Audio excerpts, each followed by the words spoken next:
fishkman.com. Grand Cayman anglers can register in person Thursday, March 2nd, 6 p.m. at Georgetown Yacht Club. Cayman Brac anglers register 6 p.m. at Captain's Table. Together, we'll be raising funds to benefit the YMCA of the Cayman Islands. Visit BK Big Fish on Instagram or visit fishkman.com for more details.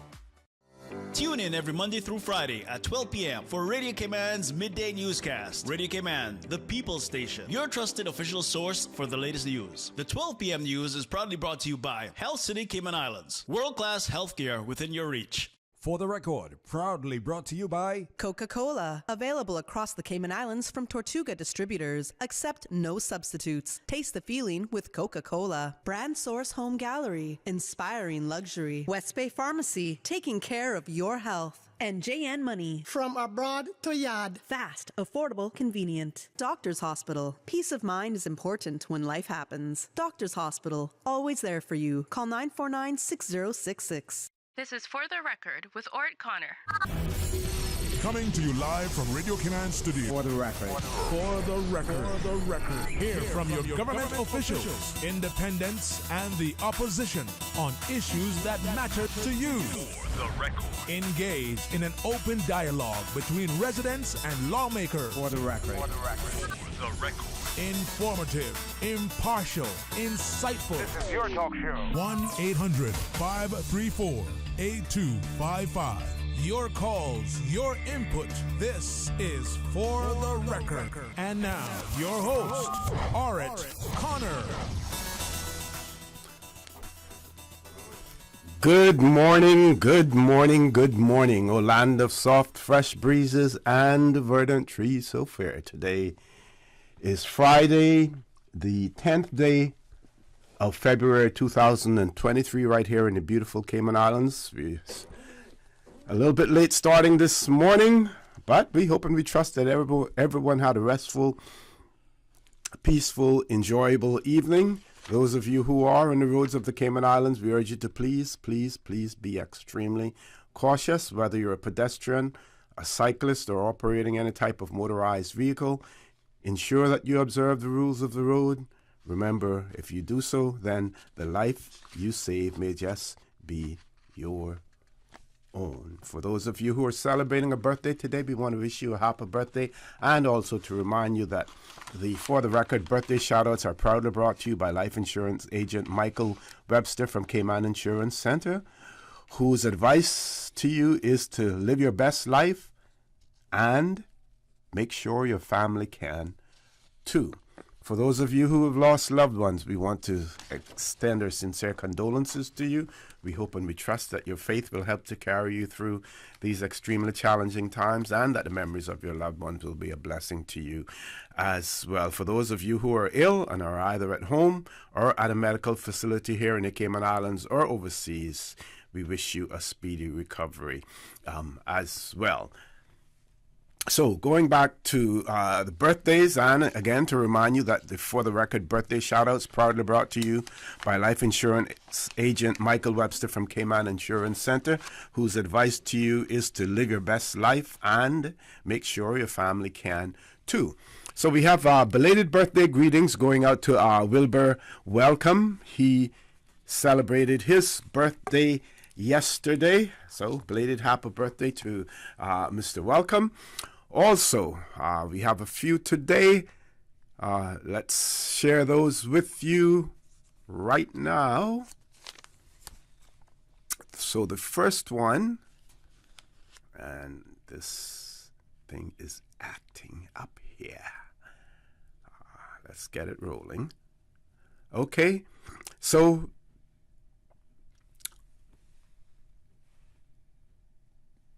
person has written that they would like to send out birthday greetings to their brother, Victor Chin, whose birthday is today, February the 10th. Birthday wishes are coming, or greetings are coming from your sisters, Pat, Cherry, Anna, your brother Vince, and the rest of the family. And they want you to enjoy your very special day today. So those birthday greetings are going out to Victor Chin, coming from your sisters, Pat, Cherry, Anna, your brother Vince, and the remainder of the family as well. Also, happy birthday greetings are going out to Gracian, hope I'm pronouncing that right, Gracian Beale, who's a nurse at the Health Services Authority. So Gracian Beale, happy birthday to you today at the Health Services Authority, and I am sure that all of your co-workers there, if you're into work today, will ensure that you have a memorable day today, with it being your birthday as well. So, folks, want to thank you for allowing Radio Cayman, and by extension For the Record, into your homes, into your vehicles as you traverse the busy roads of the Cayman Islands, into your places of work, wherever that may be. As you know, For the Record is a show produced by the staff and management of Radio Cayman, and it is geared towards keeping you abreast of issues as they arise and play out on the local, regional, and international scene. I am your host, Orrett Connor, and you're welcome to join me every Monday, Wednesday, and Friday from 7:30 a.m. until 10 a.m. During that period, our phone lines are open. This morning, it is the radio voice of Silver Fox, Mr. Paul Akal, waiting to take your calls. You can call us on our toll-free number provided courtesy of Flow. That toll-free number, 1-800-534-8255. You can also call us on 949-8037 and 949-6990. Email us at fortherecord, one word, fortherecord at candw.ky. WhatsApp us 925-3261, where you can send us a text message or leave us a voice note, the contents of which will be played during the course of the show. You can follow us on YouTube. You do that simply by subscribing to Radio Cayman live stream. And, of course, we are on Facebook as well. So, again, reminding you that those birthday shout-outs proudly brought to you by life insurance agent Michael Webster from Cayman Insurance Center, whose advice to you is live your best life and make sure your family can too. We're going to take a commercial break. When we return, I will introduce my guests in the studio, so don't change that dial. Please stay tuned. For the Record, we'll be back immediately after this short commercial break. The Cayman Islands boasts of a long, colorful, and rich history. In tribute to our roots, Radio Cayman, the voice of the Cayman Islands, is pleased to bring you the Historical Vignette Series, brought to you by Rotary Central. For more than 110 years, Rotary members have used their passion, energy, and intelligence to take action on sustainable projects. The Cayman Islands, He hath founded it upon the seas. Commissioner Hurst was a frequent critic of the election system following the September 1911 elections, so he set about changing the system. The elections had proved to be absurd because there were 38 candidates who were standing for 27 seats and only could be voted in by the total 127 electors. While districts such as Georgetown had 10 candidates vying for 5 seats, in Prospect there was a grand total of 15 electors who were voting in 5 seats. The proportionality of the process needed reorganization, and a motion was put forth which reduced the number of vestrymen from 27 to 12, with proportions closer to their population. Georgetown retained 3 seats, West Bay and Boddentown 2 seats, and 1 seat apiece for the sister islands, Prospect, East End, and North Side. Strangely enough, despite the motion passing 17 to 2, the old system of representation would remain in effect for the next 50 years. Information from this historical vignette was sourced from Founded Upon the Seas, A History of the Cayman Islands and Their People by Michael Creighton and the New History Committee. Radio Cayman's Historical Vignettes was brought to you by Rotary Central. For more than 110 years, Rotary members have used their passion, energy, and intelligence to take action on sustainable projects. It's all about humanity. It will be Saturday, March 4th, the 11th annual Rotary Central Health Check, the almost island-wide Rotary Health Screening. See us at Foster's Republic's West Bay, cost you less at Governor Square, West Bay Road, A.L. Thompson's Georgetown, Foster's at Countryside in Savannah, Boddentown, from 10 a.m. through 2 p.m. Take advantage of a free mini medical, a physician's check on your blood pressure, your A1C, your cholesterol, your blood sugar, your healthy weight evaluation, and more. The 11th Annual Rotary Central Health Check in conjunction with the Health Services Authority. Saturday, March 4. Save this date that could save your life. Rotary, all the good you imagine. So much happening, so fast, too much. It is hard for me to follow my healthcare instructions. The private counseling with West Bay Pharmacy literally saved my life. At West Bay Pharmacy, we know how complex medications can be. Our pharmacists are delighted to offer you personalized one-on-one healthcare counseling, free medication review, therapeutic callbacks, and we will liaise with your physician to ensure you receive the best in quality medical care. Quality of life has a whole new meaning with the right pharmacy to support you. Thank you, West Bay Pharmacy. West Bay Pharmacy in Centennial Towers. Convenient quality care is just around the corner. Now you can WhatsApp your West Bay Pharmacy prescriptions to 516-0777. What's that? No sugar, same amazing taste? Coca-Cola Zero Sugar is here to stay. Classic taste, pure satisfaction. Be sure to stop into any Tortuga location and get your own case of Coke Zero. Or grab an ice-cold one straight from the cooler. Brought to you by Tortuga Distributors Limited. Coca-Cola, taste the feeling, Cayman. Grand Cayman, the concert you've been waiting for is almost here. Cayman Airways, the Ministry of Tourism, Palmyra Development, and Tortuga presents three-time Grammy Award winner Gramps Morgan. Gramps Morgan. What I'm feeling. Hey, Gramps Morgan here, telling you about my appearance. Man, listen, man, we're moving from the Mango Tree to the Lion Center. Seeing February 18, 8 o'clock. So we're moving from February 11th to the 18th. The date has been pushed back 1 week because the ticket sales have been overwhelmed. I'm excited to see most of you guys. New date, get your tickets now. Gramps Morgan live, February 18, Cayman Islands. Gramps Morgan. Blessings. Tickets are $45 pre-sold. VIP tables available. Get online at CaymanEvents.co or at Mango Tree. Part of the proceeds to Meals on Wheels. Gramps Morgan. They say you only live once. I say you only die once, but you live every day. I'm Michael Webster from Cayman Insurance Center, longtime supporter of Radio Cayman. Live your life, my friends.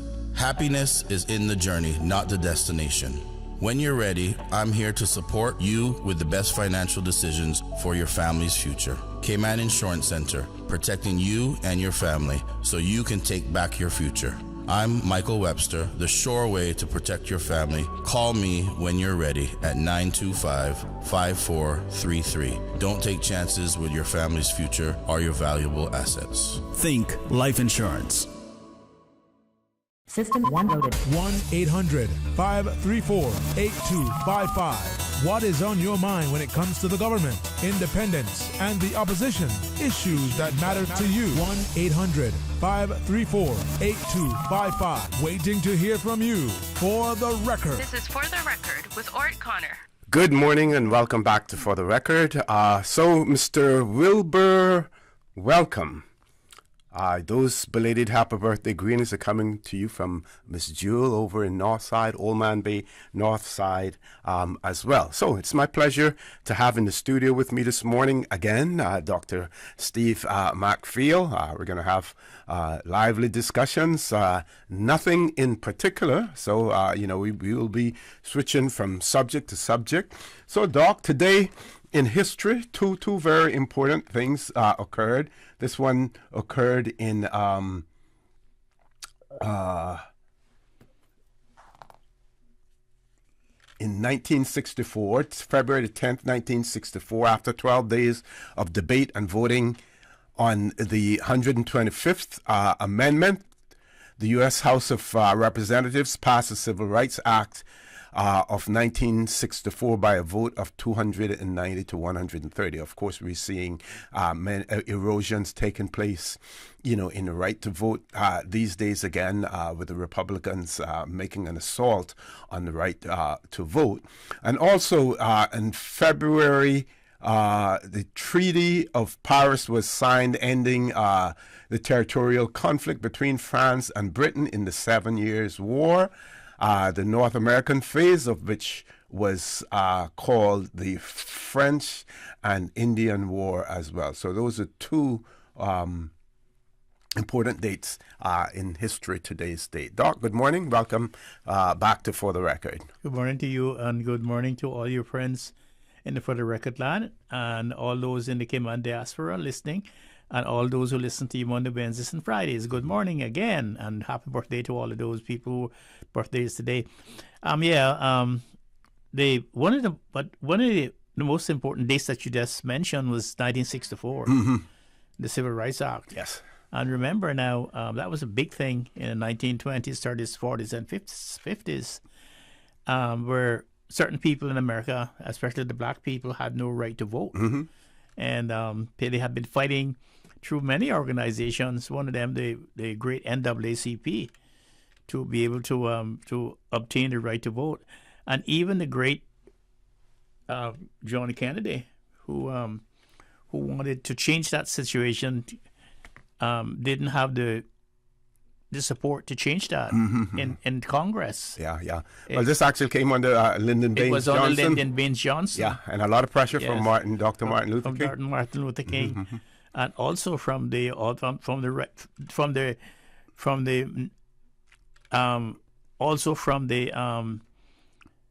black nationalists too. Malcolm X, Stokely Carmichael. Yes. All of those people, Elbridge Cleaver, all of those people put a lot of pressure to pass the Civil Rights Act. It's like one thing I can say about America though is that when things happen, although they tend to react the way we do, when things do happen and they react, they usually find a solution to the problems that they face. It's not like Cayman, because I have stated on your show once before that the people who do not protect their way of life has no right to speak about civil rights, and the people who do not honor their ancestors and the struggles that they have made to secure the system that we have today, ought not to be able to brag about country, and the people who do not respect scholarships and education achievements has no right to speak about truth to power. And this is what happened in America. They believe in scholarship and education, and they believe in uplifting themselves. But we seem to keep making the same mistakes over and over and over and over and over.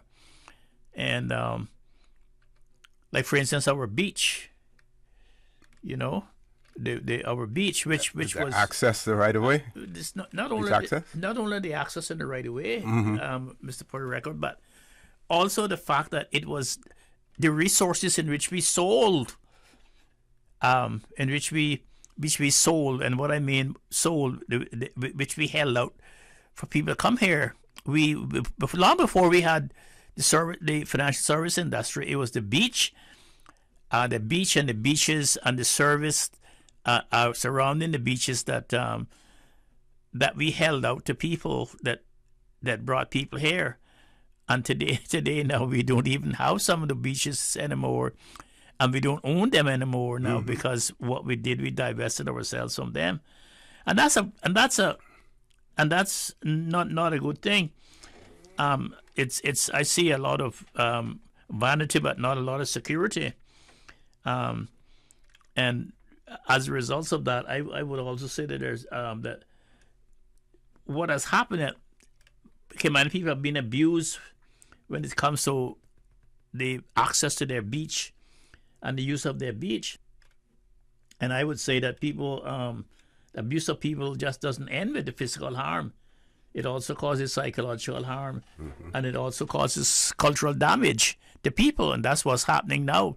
People are sort of traumatized. They don't know what to do. They talk a lot of stuff on Facebook and other medium, and they talk, but they're not able to do anything about stemming the tide of their cultural and historical demise, and that is something that even 1964 the Americans tried to do, and they were it was done by a lot of pressure, like you said, by Lyndon Johnson, and even Lyndon Johnson was one of the worst presidents that America had, according to the American history, and even the great, like I say, the great Kennedy people, the brothers who were running the Justice Department and the presidency, Bobby Kennedy. Could not get the Civil Rights Bill through. Yep. So that is a great day. So what is the great day in Cayman? What is the great day in Cayman? Well, when we rely on others to write our history for us. Yes. And sometimes that isn't always accurate. Yes. And when we are first of all reluctant to write, to record our history. Yes. That is why, if we at some point in time we're going to become a lost people. We're going to become forgotten as Caymanians if we don't, start to do the things that we need to do. Yes, we may have some in our archives and stuff, but keeping it in the archives doesn't help if we don't expose our people to it as well. So we're going to go to our 8 o'clock news. Just to mention also that the great Alex Haley, a great American author who, of course, wrote Roots. Yes. He died on February the 10th, 1992 is when he passed away as well. So, folks, top of the hour, 8 o'clock news. Please stay tuned for the record with Dr. Steve Macfield will continue after the 8 o'clock news.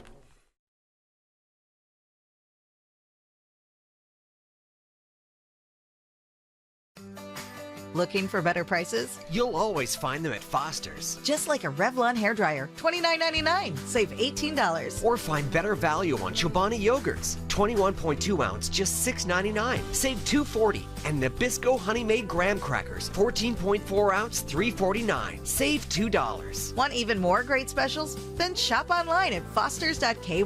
Foster's. Better prices because we care. Price is good until February 22nd, 2023. The voice of the Cayman Islands. 89.9 FM in Grand Cayman and 93.9 FM in Cayman Brac and Little Cayman. Silver wings shining in the sunlight. Radio Cayman. The 8 a.m. news is brought to you by ValueMed Pharmacy. Save time and order your prescription refills online at value-medpharmacy.com. VALU-medpharmacy.com. For today's biggest news. Radio Cayman, the voice of the Cayman Islands.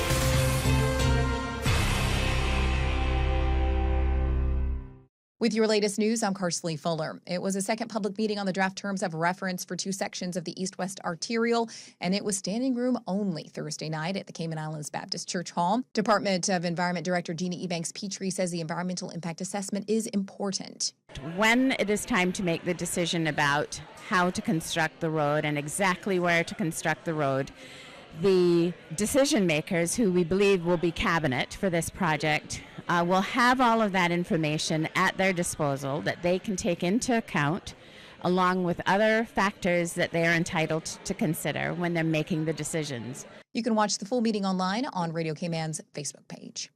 In a recent analysis of growth in the Cayman Islands conducted by HSM, they say Caymanians are in the minority. Radio Cayman's Dion England reports. According to the report, as of Census Day 2021, there were 6,378 holders of permanent residence in the islands. The overwhelming majority of them are still here, and with status applications now languishing for up to 12 months, many of those who have qualified to apply to become Caymanian will still be permanent residence holders. Adding them to the work permit numbers makes the number of expatriates expatriates living in Cayman, 40,445. Allowing for expatriate spouses, children, and other dependents, there are today somewhere around 50,000 foreign nationals living here. With a tourism room capacity of 20,527 at 75% occupancy, there would be another 15,000 sleeping here. Add 10,000 cruise ship passengers and crew, there were more than 13,000 on one day in January of 2023, family and friends visiting from overseas, and a few hundred Cuban refugees. There are quite probably 75,000 non-Caymanians here on a high-season busy cruise ship day. According to the census, there were 38,047 Caymanians. The report states there are a number of them, which they refer to as ghost persons perceived to be Caymanians, but who in fact and in law are not. The number of Caymanians will now be around 40,000, but it is unlikely to be much more than that. Reporting for Radio Cayman News, I'm Dion Anglin. And after observing performances at the First Tech Challenge on February 4th, teachers are nominating students for selection by an interview panel to join the Cayman Islands National Robotics Team. The venue and theme for the 2023 First Global Challenge is yet to be announced, but the selection of the team starts in April with the international tournament taking place in the fall. Last year's First Global Challenge took place in Geneva, Switzerland. Now with a check of international news, here's the BBC, which will take us out of the newscast. I'm Karsley Fuller. BBC News with Jerry Smith. The head of the civil defence group, the White Helmets, which operates in rebel-held areas of northwestern Syria, has accused the United Nations of handling the response to the earthquake badly. He said the UN was not acting in an impartial way. 4 days after the earthquakes, some survivors are still being pulled out of the rubble. In Turkey's Hatay province, a 10-year-old boy was saved along with his mother. Russia has again been targeting energy infrastructure across Ukraine with missile and drone strikes. Critical infrastructure facilities have been hit in the east, west and south of the country, including in Kharkiv, where 8 people have been injured. President Zelensky is expected to address a summit of sports ministers today to discuss Russian participation in next year's Paris Olympics. Ukraine has threatened to boycott the Games if athletes from Russia and Belarus take part. India says it's made its first significant discovery of lithium deposits. Nearly 6 million tonnes have been found. Experts say the find could boost India's push to increase its number of electric cars. Kenya is on high alert after the United States issued a warning to its citizens in the country about possible terrorist attacks. The statement warns that hotels, embassies, restaurants and shopping malls should be avoided. The authorities in Mozambique say they're baffled by a large number of dead fish that have been washing up on the beaches of Maputo Bay. One theory is that the fish could have been killed by low oxygen levels as a result of dredging. The Iranian judiciary says that detainees granted amnesty by the supreme leader, Ayatollah Ali Khamenei, will be freed by the end of this month. It's estimated that around 19,000 people have been arrested during the past months. BBC News. The 8 a.m. news is brought to you by ValueMed Pharmacy. Save time and order your prescription refills online at value-medpharmacy.com. VALU-medpharmacy.com. When we can't find the words to express ourselves, the right greeting card does just that for us. This Valentine's Day, greet people with love through our wide selection of Hallmark cards and more at ValueMed Pharmacy. More than a pharmacy, ValueMed has thoughtful gift ideas to help celebrate the love you share with family, friends, and heartstrings. From designer perfumes and colognes, bath spa sets and grooming kits, to chocolates and specially curated Valentine's gift baskets. ValueMed Pharmacy has gift ideas and greeting cards to help connect and share with your loved ones, with free gift wrapping offered for any in-store purchases. Visit ValueMed Pharmacy on Walkers Road and Bodden Town. Stay in touch with Radio Cayman with the latest up-to-date, accurate news and information. For your convenience, the headline news will be repeated on our sister station, Breeze 105.3 FM, weekdays at 8:30 a.m. Follow Radio Cayman on social media, Facebook, Instagram, Twitter, or download the Radio Cayman app in the App Store or log on to www.radiocayman.gov.ky and stay connected to what's happening in the community. Radio Cayman, your voice, your choice, your radio. Where in the world could a career in the water industry take you? Apply for the Water Authority's annual scholarship to find out. The Water Authority is accepting applications for its annual scholarship.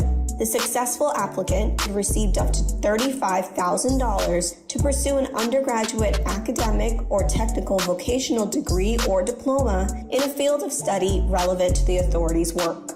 The application deadline is Tuesday, the 28th of February. Visit our website, www.waterauthority.ky, to apply today. Each one of us is different, and so are our health needs. Health City's executive health checks are packaged for you as an individual, including optional add-ons tailored to your health journey. We have a variety of health checks to suit your age, gender, lifestyle, and family medical history. Visit healthcity.ky to find the health check package that suits you best and book your Health City health check today. At Health City, we know healthy looks different on everyone. The 8:12 a.m. weather report brought to you by CG Britcay, where people come first.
Head east on Cove Road. Sharp left on Church Street. Sharper left. No, your other left. Did I say left? Nope, you missed it. Okay, I'm lost. With money-saving bundling options for home and motor, we're like a GPS that doesn't steer you wrong. CG Britcay. Good like that. Let's stop and ask for directions. The 8:12 a.m. weather report brought to you by CG Britcay, where people come first. During these unprecedented times, Radio Cayman, the voice of the Cayman Islands, is pleased to bring you the Cayman Strong Series. The Cayman Strong Series is brought to you by Encourse Cayman. Visit encourse.ky to view a full list of wellness services and their qualified team. Encourse Cayman, health, wellness, and happiness.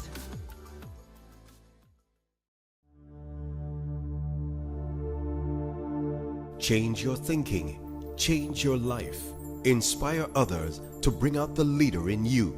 By the words of motivational speaker and author Simon Sinek, author of Leaders Eat Last, Why Some Teams Pull Together and Others Don't. If your actions inspire others to dream more, learn more, do more, and become more, you are a leader. Change your thinking, change your life.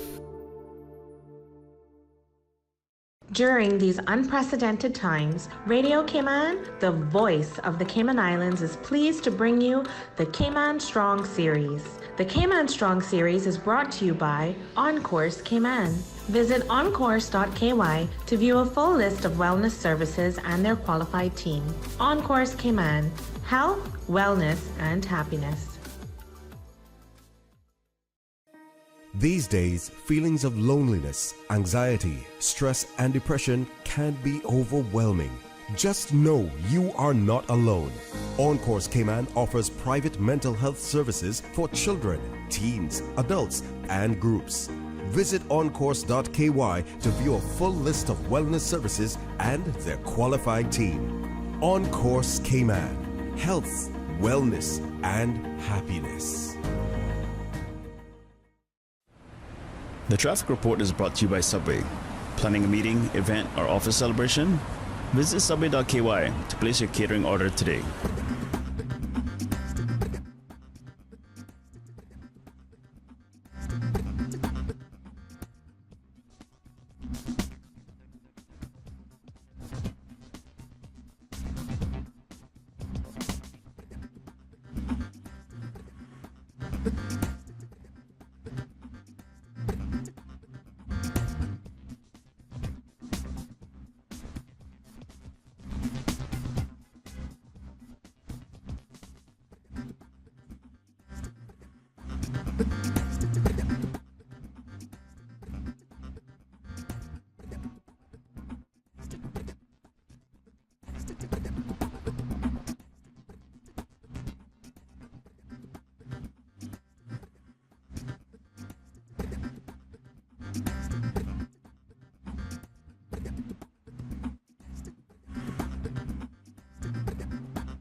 When you're craving something big, something tasty that gives you that lip-smacking satisfaction, something that hits the spot, there is nothing better than a footlong from Subway. It's pretty tasty. Filling and full of flavor. Try our new sweet onion steak teriyaki with a twist. Or the classic chicken teriyaki. Top it with green pepper, onions, cheese, and that sweet onion teriyaki sauce, all piled on your favorite artisanal bread. Satisfy that craving with a footlong from Subway. Fresh, delicious, tasty, meaty. Let's make it a meal with a drink, chips, and cookies. There is nothing better than a footlong from Subway. The traffic report is brought to you by Subway. Planning a meeting, event, or office celebration? Visit subway.ky to place your catering order today. Coming in hot. Coming in hot for the Red Dot sale only at Reflections. Red Friday is one day only. This Friday, February 10th, nearly everything must go. Clearance sale on men's and women's shoes. Nike, Reebok, Adidas, Puma, Dockers, and more. Limited styles available. Get yours before they're gone. Spot the Red Dot on any tagged item and receive up to 50% off. Ladies, save up to 50% off on clothing. Just in time to find your perfect Valentine's outfit or Valentine's gift with lingerie and personal massages at 10% off. Save on dresses, blouses, pants, and find even greater savings in our clearance baskets. Men, spot the Red Dot on any tagged item and receive up to 50% off on brands like US Polo, Dockers, and 20% off on all gym apparel. Levi jeans starting at $34. There is something for everyone at Red Friday at Reflections, one day only. This Friday, February 10th. Reflections Clothing Store located on Cheddar Road beside the Mango Tree across from Kirk Napa. Open Monday through Thursday, 9 a.m. to 8 p.m. Friday and Saturday, 9 to 9 p.m. For the record, with Orrett Connor. Initiating system. For information that matter. For the record, with Orrett Connor. Continues right now on Radio Cayman.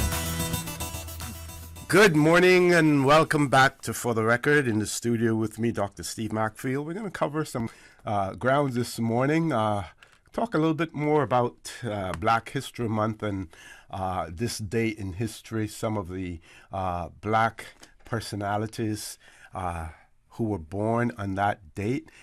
And then we're going to switch gears a little bit, Doc. I know you have stuff as well, so we're going to incorporate everything into it. Agriculture shows coming up on the Wednesday, Ash Wednesday, the 22nd of February.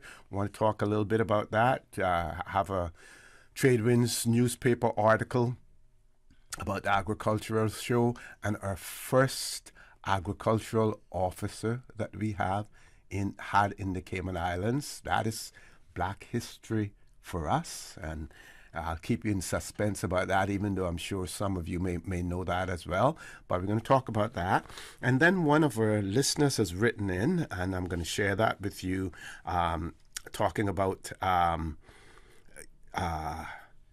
industrial action taking place in the UK, and about workers' rights and consumer rights and stuff like that. I'm going to talk a little bit about that. So we're going to start with this day, the 10th of February. So we have opera star Leontine Price. She was born, and here's something about her. Opera Price, Mary Leontine Price, born in Laurel, Mississippi.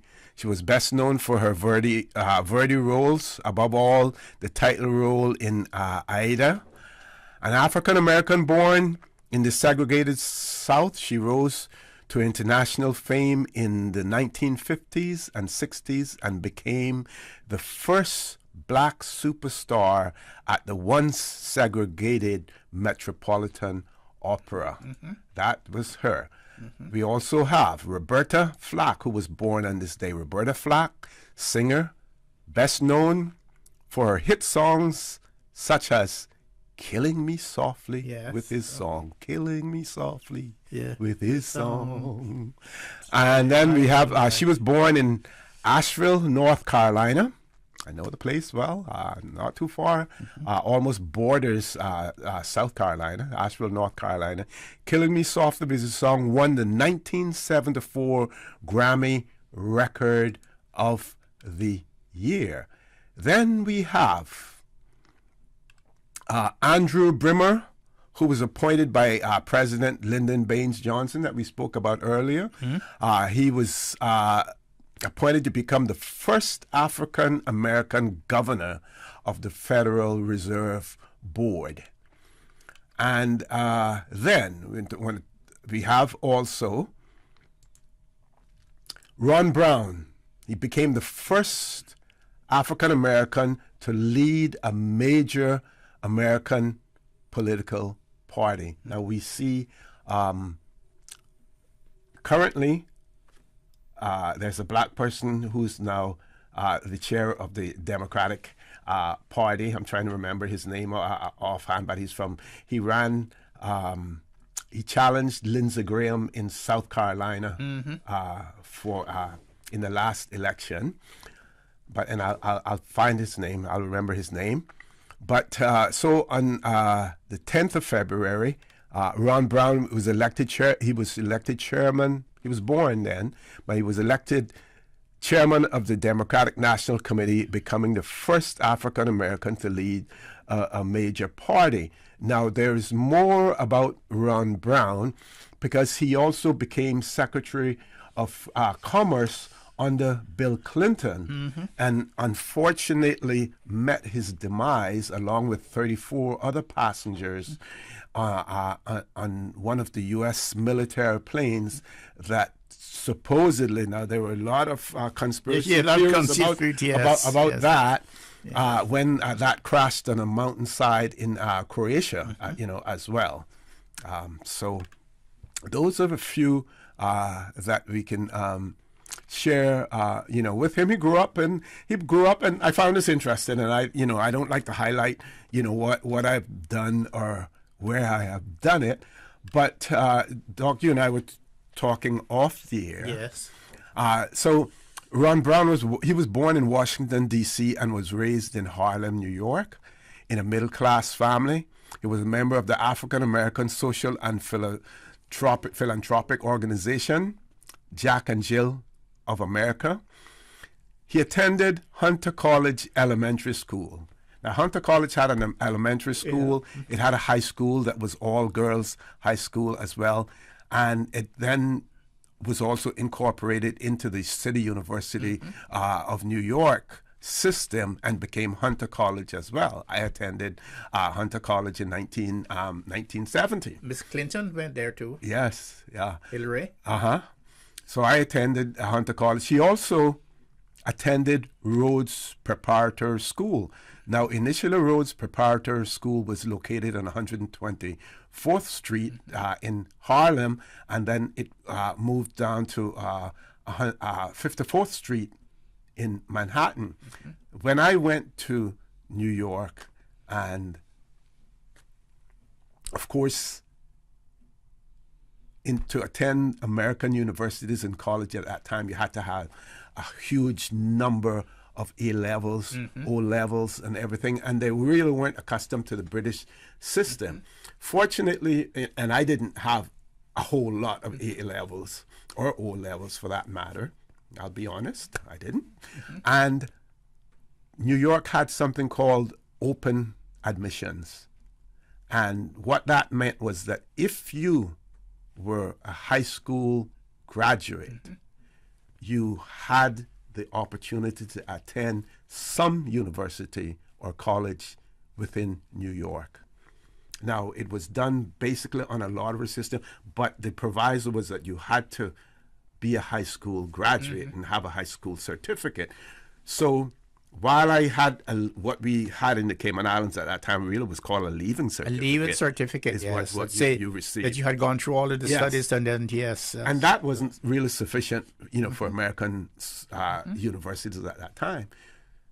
But you could study or you could take a test to receive what was called a high school equivalent diploma. Or what they call, some people call matriculation. Yes.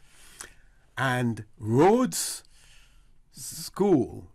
Prep School, while they had a day school, they also had a night school, and many people from the Caribbean as well as from African countries attended there as well. So I attended that, for one semester, and then I found out, wait a minute, rather than having to do all of these courses, all you have to do is to go and take the high school equivalency test. And I ended up taking the high school equivalency test and getting, into college. Yeah, so I didn't continue at Rhodes Prep at night because it was pretty expensive. And, you would have to go through the whole thing. So I said, why do that? So then when I submitted my application, gave me a choice of 3 colleges, and Hunter was one of those. I happened to be, my parents were living in Brooklyn, had a Harris Borden, who my father, and we all called him Uncle Harris, Carson's, his family to Carson and Miss Ione and them, right? Yes. And he was a superintendent in a building on West 87th Street. I remember, I don't know if you remember Mod Squad and Clarence Williams the third. Yes. He used to live on that block. I used to see them all the time walking there. Yes. And he was a super in that building, and I would go there and help him take out all of the garbage cans and stuff like that, clean the boilers, and stuff. And I met a lady in there. She was in the administrative section of Brooklyn College, and talking to me about school and different things. And I told her, what my aspirations were and stuff like that. And she also encouraged me to apply for a program that they had in the university system, which was called SEEK, S-E-E-K, SEEK for Education, Elevation, and Knowledge. And every 2 weeks, I got a stipend of $62 as long I was attending school. So I went to Hunter. So just to say, no big deal. But Ron Brown attended Hunter College, the elementary school, as well as the Rhodes School, and I did both, as well. So I just wanted to share that. I believe we have a couple of callers, so let's grab the callers. First caller. Good morning. Welcome to For the Record. Good morning, caller. Welcome to For the Record. No one there. I'm just hearing a busy song. Let's try the next one. Caller, good morning. Good morning. Good morning. Good morning. How are you? I am well. You're digging deep from the jump this morning. Good morning, Dr. Markfield. Good morning, ma'am. Just saying, you're digging deep this morning. You're killing me. It's a lovely program, and we need to know these things, And I'm wondering when we gonna get a Jesse Jackson, because remember Jesse Jackson, and my guy there used to do a thing on radio, wherever they could get the media. They told the black people, I believe they were speaking to motivate the black people. And I got into the other side too. And you remember Jesse had what was called the Rainbow Coalition. Rainbow Coalition, yes. From Chicago, yes. You are a man. You are. I remember that whenever we could get one little snippet of the U.S. media, that stood out to me. That here's a grown man teaching grown men, and I'm sure they were men much older. Some have been, but men much older. That he had to stand out there and explain to them that you have to understand that you are somebody. And we have reached that place in this country. We no longer can see that we are men and women, especially the young people coming up. That's why they have no respect for themselves, no respect for country. They don't know who they are. They don't have a pinnacle. They always pivot right to left, left to right, back and forward, and you never know where they will end up for the moment, because they live in the moment. They have no future plans. They just wake up, they go sleep. They wake up, they go sleep. Gentlemen, I think you're gonna have to take that Jesse Jackson mantle and run with it. You've got to make these people understand, especially the young, that you are somebody. You don't have to pivot behind the wrong in order to feel great about yourself. This is who you are, and I know that's what you're trying to tell us. But I believe you've got to find another way to tell us, because we're not hearing. You do this so often. You do this so often, and I feel like it's always from the heart for the right reasons, but they're not hearing. So true. So true. Yeah, ma'am. What you think about the concept of a silent surrender of our culture in our heritage? What do you think about that? What do you have to say about that? I'm going to be along with the naysayers on this one. If I entered this country at this point in time, like the newcomers and the naysayers and the greedy people, I will start bamboozling you all too. But where's the culture? I don't see none. I see Jamaican culture. I see Filipino culture. I see the wider developed world, the white folks, the European, the American, the Canadian, in them. And I see them, what people used to say, talk about the Far East and the Middle Eastern cultures. And I don't see Humanian culture. I don't know whether it's completely surrendered, but it is almost a no-show in the race. Yep. We are down to almost a no-show in the race. And I love our government most time, but I don't know what I'm going to do about it. I really don't know if they're concerned about it, actually. But surrendering, it's already surrendered, ED, and I don't know if we have a culture left anymore. Because when I come out on the street now for things like Heroes Day and stuff like that, and I'm not talking about this last one because I don't know, I didn't go and nobody told me. But I know I'm going out there and I see all the cultures in the world out there. It is my Heroes Day now. Bring me some fried fish, even if it's a little bar and I get a little tingle in. Bring me some fried fish and fritters with some lemonade or some swank, and there's a difference. I want us to learn that too, culture. There's a difference between lemonade and swanky. I don't care which one you bring. Little mint tea. We don't have to be shaking this crystal business. You can present it to me in a milk pan. Yep. I want to talk to Dr. Matthew to tell them how that part go, but I thank you very much for the program. Thank you. Thanks for digging. Thank you very much, caller. We have another caller in hold, but we have to take a commercial break. Folks, please stay tuned for the record. We'll be back shortly. What's that? No sugar, same amazing taste? Coca-Cola Zero Sugar is here to stay. Classic taste, pure satisfaction. Be sure to stop into any Tortuga location and get your own case of Coke Zero. Or grab an ice-cold one straight from the cooler. Brought to you by Tortuga Distributors Limited. Coca-Cola, taste the feeling, K-Man. At Doctor's Hospital, we know life happens, and usually when you least expect it. So when unexpected medical issues arise, you need quality care close to home. Located in the heart of Georgetown, our accomplished team of physicians and medical staff treat minor urgent conditions such as migraines, chest and abdominal pain, shortness of breath, burns, broken bones, open wounds, and more. 24 hours, 7 days a week with no appointment necessary. Peace of mind is important when life happens. At Doctor's Hospital, we're always here just for you. Need to speak to someone? Call 949-6066.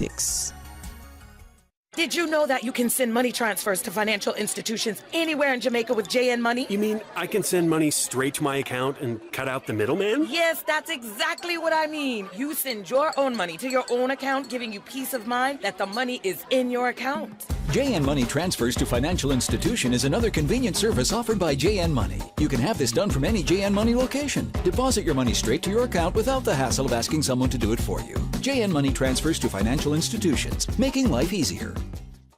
Water Authority Cayman would like to advise customers in the Cayman Kai area of a planned service interruption that will take place in order to facilitate ongoing infrastructure upgrade works in the area. Preliminary works will begin on Thursday, 9th February from 10 p.m. Customers will experience service interruptions on weekdays between 12 a.m. and 4 a.m. on Friday, 10th February to Friday, 17th February. The service interruption will impact customers on the following roads: Water Key Road, Finger Key Road, Camp Drive, and Kaibo Crescent. The Water Authority apologizes for any inconvenience these works may cause and thanks the public for their patience and understanding.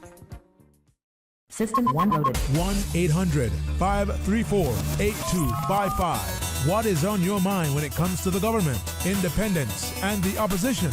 Issues that matter to you. 1-800-534-8255. Waiting to hear from you. For the Record. This is For the Record with Orrett Connor. Good morning and welcome back to For the Record. We do have another caller on hold, so let's go to the phone lines. Caller, good morning. Welcome to For the Record. Yes, good morning, OC. Good morning, Doctor. Hey, good morning, good morning. How art thou? I am great, man. I mean, you keep your secrets. We went through the same program. Yes. We went through the same program in New York, OC. I started before you. I started in 67. I was the second class. The first class was a year before, I think. Okay. And I started with with CD, which is College Discovery, which was a part of C. Uh-huh. That was for the junior college.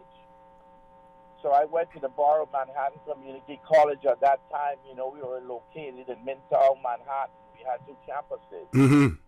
So I participated in the first student college takeovers. We took over our college in 69 to demand that we be taught African-American history. But, you know, we here were much more fortunate, OC, because we were taught African history here in Cayman. We were taught that through stories. Mm-hmm. Because all the Anansi stories and all that, you see Spider-Man and all that, that's all our story. And we don't know these things. And it's fortunate, I always thought that we were much more fortunate than the Black Americans because they had been denied stories. And stories are the most important things in people's lives, and especially in the formative years. And so I really always feel that you have been a person with a lot of integrity from the point of view of who you are and still being able to function in the bureaucracies and get your jobs done and everything like that. And to hear you, you know, talk about Jesse Jackson and talk about that whole movement in America, which was so important to me. I met Jesse Jackson in 1984 in Chicago. I went up to Chicago, And actually, Jesse Jackson just shook my hand for a bit when I was introduced to him because he was in a hurry. This is when Reagan was considering invading Nicaragua. Okay. And Jesse Jackson was negotiating with the U.S. government in terms of not doing that. He was very influential in postponing or ending that plan for invasion of Nicaragua. I don't know what Nicaragua would be like today. Maybe Nicaragua would be better off today if the invasion had happened, but it's not my call. But I was there. And I think it's very important for us to understand that part of our problem is the lack of communication between each other. I, as a sociologist and as a participant observer, what I have observed that is critical, people talk about black history, but we need to be talking about black sociology. We need to understand why is it, with all the history and with all of those that are knowledgeable of the history, there is no connectivity between black people, at least in these islands. The Jamaicans have it naturally because of the plantation construct, the plantation system, and this is why Teacher Macfield was so important in communicating to me the difference between slavery in the Cayman Islands and slavery in other parts of the Caribbean. Mm-hmm. And of course, I rejected that thesis in '74 when I had an argument with Teacher Macfield and Tropical Gardens by his house on my first trip back from Germany. And at the end of the day, when Roy Barton presented the thesis of Cayman being a society with slaves rather than a slave society, that debate is so important in terms of how it influences our sociological perception of our problem. Our problem in Cayman is Cayman was never a society as such. We were just loose pockets of family units that never created an overall structure, and the economic system, because it always failed, it was never established. There was never a hierarchy, is where we get a lot of the problems. Once you perceive that, you begin to see why we have problems with placing our people on jobs, why one will bring down the other one. You think you're better than me. He thinks he's better than me. He look at him walking around with his face in the air. Let's pull him down. We have a very unique problem among black people in Cayman that you will not find any place else. Okay?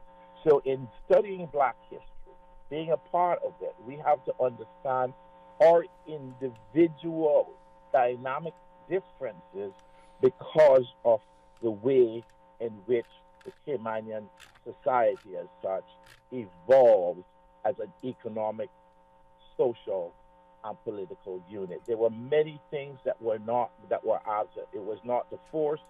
It was always gentle persuasion. Everything is different. If you deal with a Caymanian and you don't deal with them, ha, lie to them, be nice to them in a false way, they don't like you. If you speak outward to them in a way, they see it as rash, unmanly, and you think you're better than them, and then they're really coming to pull you down. I mean, sometimes Steve Macfield is like the kind of person that he just tell you things blunt because he know what he's saying. And people get offended to that because they're lost. They don't understand what he's talking about. I have a problem like that myself. Many of us have that kind of problem. And OC was chief immigration officer. OC not no good. Boom, boom, boom. You're good when you're on the street, but you know no good. You see, because they did not know how to appreciate their connection with hierarchy. The Jamaican will not bring down the Chief Justice. They will not bring down their people in power. They will maintain them, and they will try to climb their way up to reach them. They pull us down to be like them, and then they can say, you see, you're not no better than us. Black psychology, when you study Frantz Fanon, when you study Richard Wright, when you read James Baldwin, when you really become accustomed to the cultural literature that gives us a sociological perspective to who we really are psychologically and sociologically, we see what the black construct really means. It is unfortunate that the premier of this country, for instance, when he made his speech, his maiden speech after being sort of elected as premier, that you talk about the situation about we shouldn't be more or less talking about blackness. We shouldn't be talking about those things because we don't have the problems in this country. He should be the last person that says this, knowing how pigmentation has been so important in Cayman. We have in Cayman what we call a pigmentocracy. So color is more important sometimes than class in this country. You know?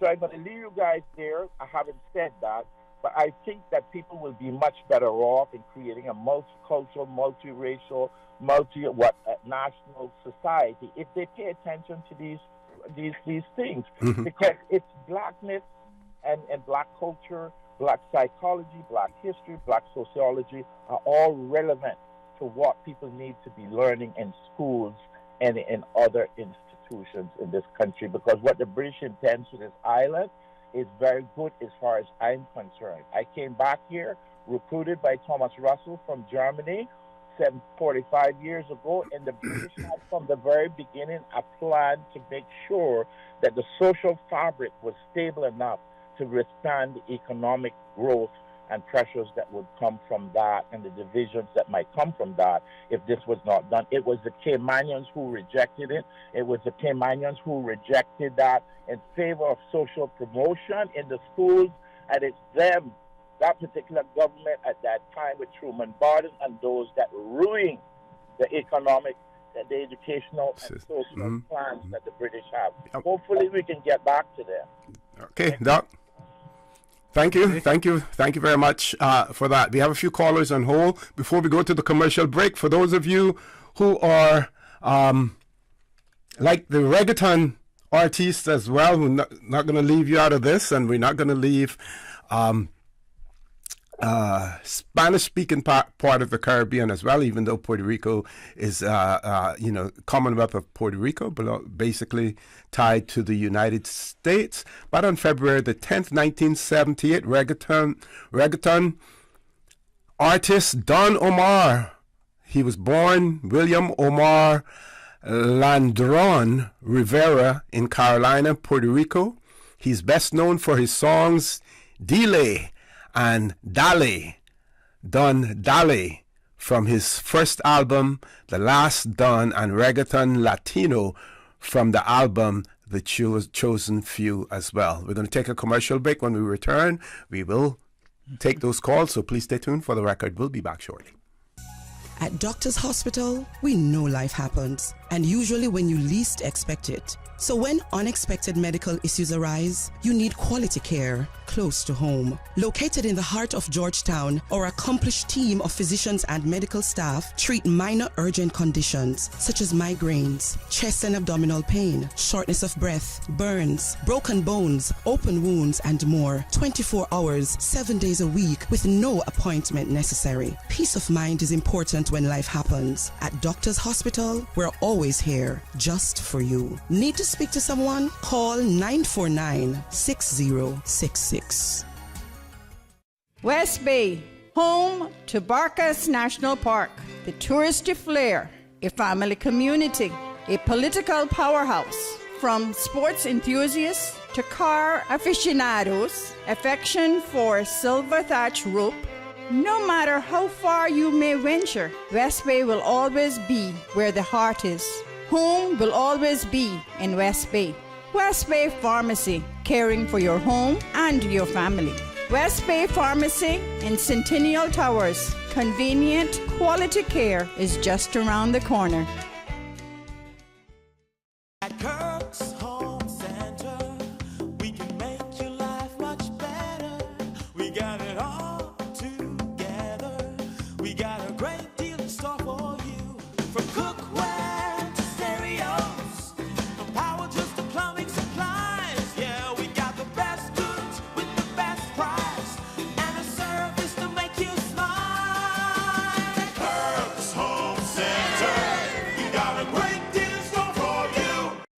Tune in every Monday through Friday at 12 p.m. for Radio Cayman's Midday Newscast. Radio Cayman, the People's Station, your trusted official source for the latest news. The 12 p.m. news is proudly brought to you by Health City Cayman Islands. World-class healthcare within your reach. For For the Record with Orrett Connor. Initiating system. For information that matter. For the Record with Orrett Connor. Continues right now on Radio Cayman. Good morning and welcome back to For the Record. We're going straight to the phone lines. Caller, good morning. Welcome to For the Record. Hi, good morning, OC. Good morning, good morning. How are you? Yeah, you notice I've been sending you some Yes. with Roberta Flack. Yes. Yeah. I'll just be really quick because I know how short the time is. I was just... Well, we don't have... just hold 1 second, Paul. Any other callers on there now? Okay, we're going to let you stay on. It's 8:47 now. We're going to go to our headline news at 9 o'clock. So you have about 12 minutes that we will allow you to speak. Yeah. How about that? No, I won't take that long, though. But thank you very much for having me on this. Sure. Yeah, I was just going to comment on on what Frank said just now, because it was just so very, very true when he spoke about the way in which our community was populated rather than a slaved environment, but a community populated by slaves. But to touch also on Frantz Fanon's book, which is something that I use to try when I always interact with some of these things that Steve and you and Frank touched on, Wretched of the Earth. And if anyone that is listening, this was a book that was written in 1961 by Frantz Fanon. By the way, that's right. And he is a French West Indian psychiatrist and philosopher. And he was writing, obviously, about the Algerian War of Independence and some of the things that he took away from that experience. So when we talk a little bit about this double consciousness, it's a level of schizophrenia that people who have inherited that colonial experience walk with. Michelle Obama's just written a book. I can't remember what it's called, but I know she talks about the way in which she dared not let her hair be natural, for example, as when she was First Lady of America, because that would just distract the Americans about her being Negro. She also talks a little bit about the way she looks. And she says no matter how often Barack Obama tells her that she's smart, that he loves her, that she's gorgeous, growing up in an environment where you're taught to embrace your who you are and see yourself as being ugly, that is just so very demeaning. I can personally speak of how it affected me when I was Miss Cayman, the first clearly black person. We had other black persons who were Miss Cayman, but may or may not have seen themselves as Negro. But it was no running away from me being a black woman. Mm-hmm. Donna Wolf, who was a model in the UK at the time, and her husband. Frank and Steve will remember the Wolves when they were living here. But I remember she was one of the first persons that I reached out to after I won. The first thing Donna said to me, that hair that you have, wearing it in its natural form, it will not fly. You got to straighten it. And now let's talk about what women go through when they straighten their hair, and Malcolm X talks about it. Mm-hmm. Put this thing on your head, and it burns your scalp. So you are then aspiring to be somebody that you're not, and uncomfortable in the skin that God gave you. Mm-hmm. So for men, they used to conk your hair, right? Doc, I think that's what it is. Conking your hair for the black men used to do that to get straight hair. They use lye and Irish potato and lye and all of that stuff. Mm-hmm. So I'm only sharing a snippet to share it with the community. And I see how we are now, some of the young women now are trying their best to embrace who they are. And in talking about this, I know it's uncomfortable for a lot of people because we are running away from our history. We are wanting to say that we are a community of white people. And I mean, it's one of the reasons why we had some of the concerns when we went to high school. The teachers in the school, and I'm not being offensive or saying that, people didn't try, but the West Indian teachers like Miss Ricketts, who taught us O-level math, she was the one that would say to us things like, you all there following X, you better try and get and learn and understand what you have to understand, because them the people know why you to succeed and them not care. Them is here for us, they're here for vacation and to go on the beach. I will never forget her and this other lady, Miss Harrison, that we used to call Stitch. They tried to share some of the experiences they had coming out of the Jamaican experience, because, you know, Michael Manley, he actually ensured that people started to get children, black children, whether or not they're born into wedlock or not. They had equal opportunities for education. So all I am hoping to share this morning, and I say I'll come on next Friday to build on this, but to build also on literature, like people like Toni Morrison, and, you know, talk about her experience when she wrote. And I remember people would criticize her and say, why is it you have to use so many black people in your books? And of course, she's saying, why should I apologize or explain for trying to communicate with black people who I'm writing to reach? And if other people get it, fine. But she talked about this white gaze about her book. But as people evolved, obviously she became a Pulitzer Prize winner. But that is something that we have. Like I said, I know Caymanians are uncomfortable about it. I know I've taken a huge bollocking for being forthright to trying to address this issue, because it pervades the working environment and the way in which Caymanians behave towards each other. Frank touched on it, but that ought to be fleshed out so that we can understand why we're so mean-spirited in the workplace. And on that note, I think I will have consumed all of the oxygen. Have a good one, and I'm hoping that the listeners will find some solace in some of the things and some edification in what I was trying to share. Thank you so very much. Thank you very much, my dear. Okay, we'll share some of the WhatsApp messages that we received as well. This one says, good morning, OC. I was listening to the news yesterday, and it seems to me that we have lost our fully lost our country, and our history has just gone through the door. Now it is so disheartening to hear the census report with the amount of permanent residents and work permit holders here on the island.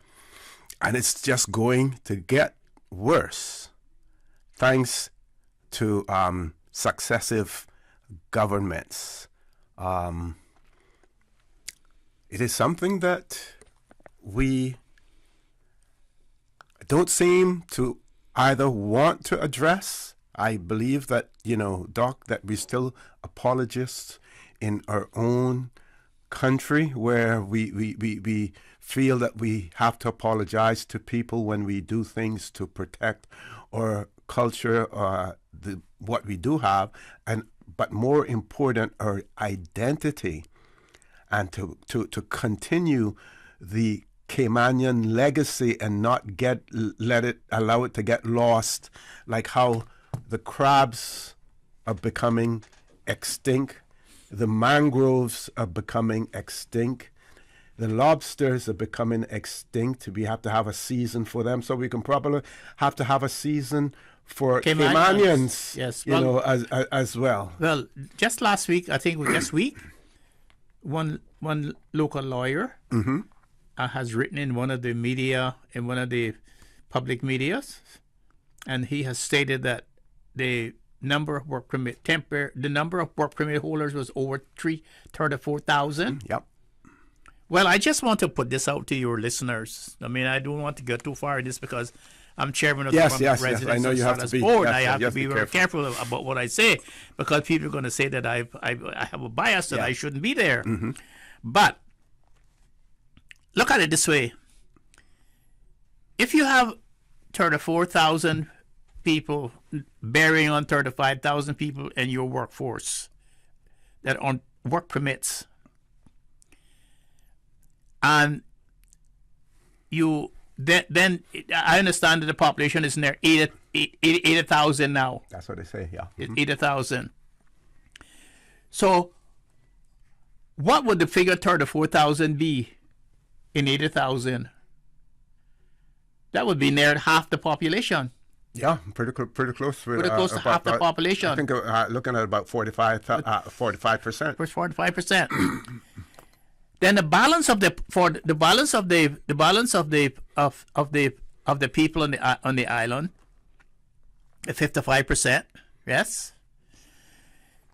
Among them would be the old people, those that are not working, school children that are under 18 years old, and other people who are just retired work here. And I asked this question to someone just a couple of days ago. For a country with 80,000 people, where 34,000 people are in work permits, they're not going to get into any problem because they know that would be tantamount to them losing their work permits to be able to get into problems, to get into some criminal or civil problems. And yet, we have 9 courtrooms in Cayman.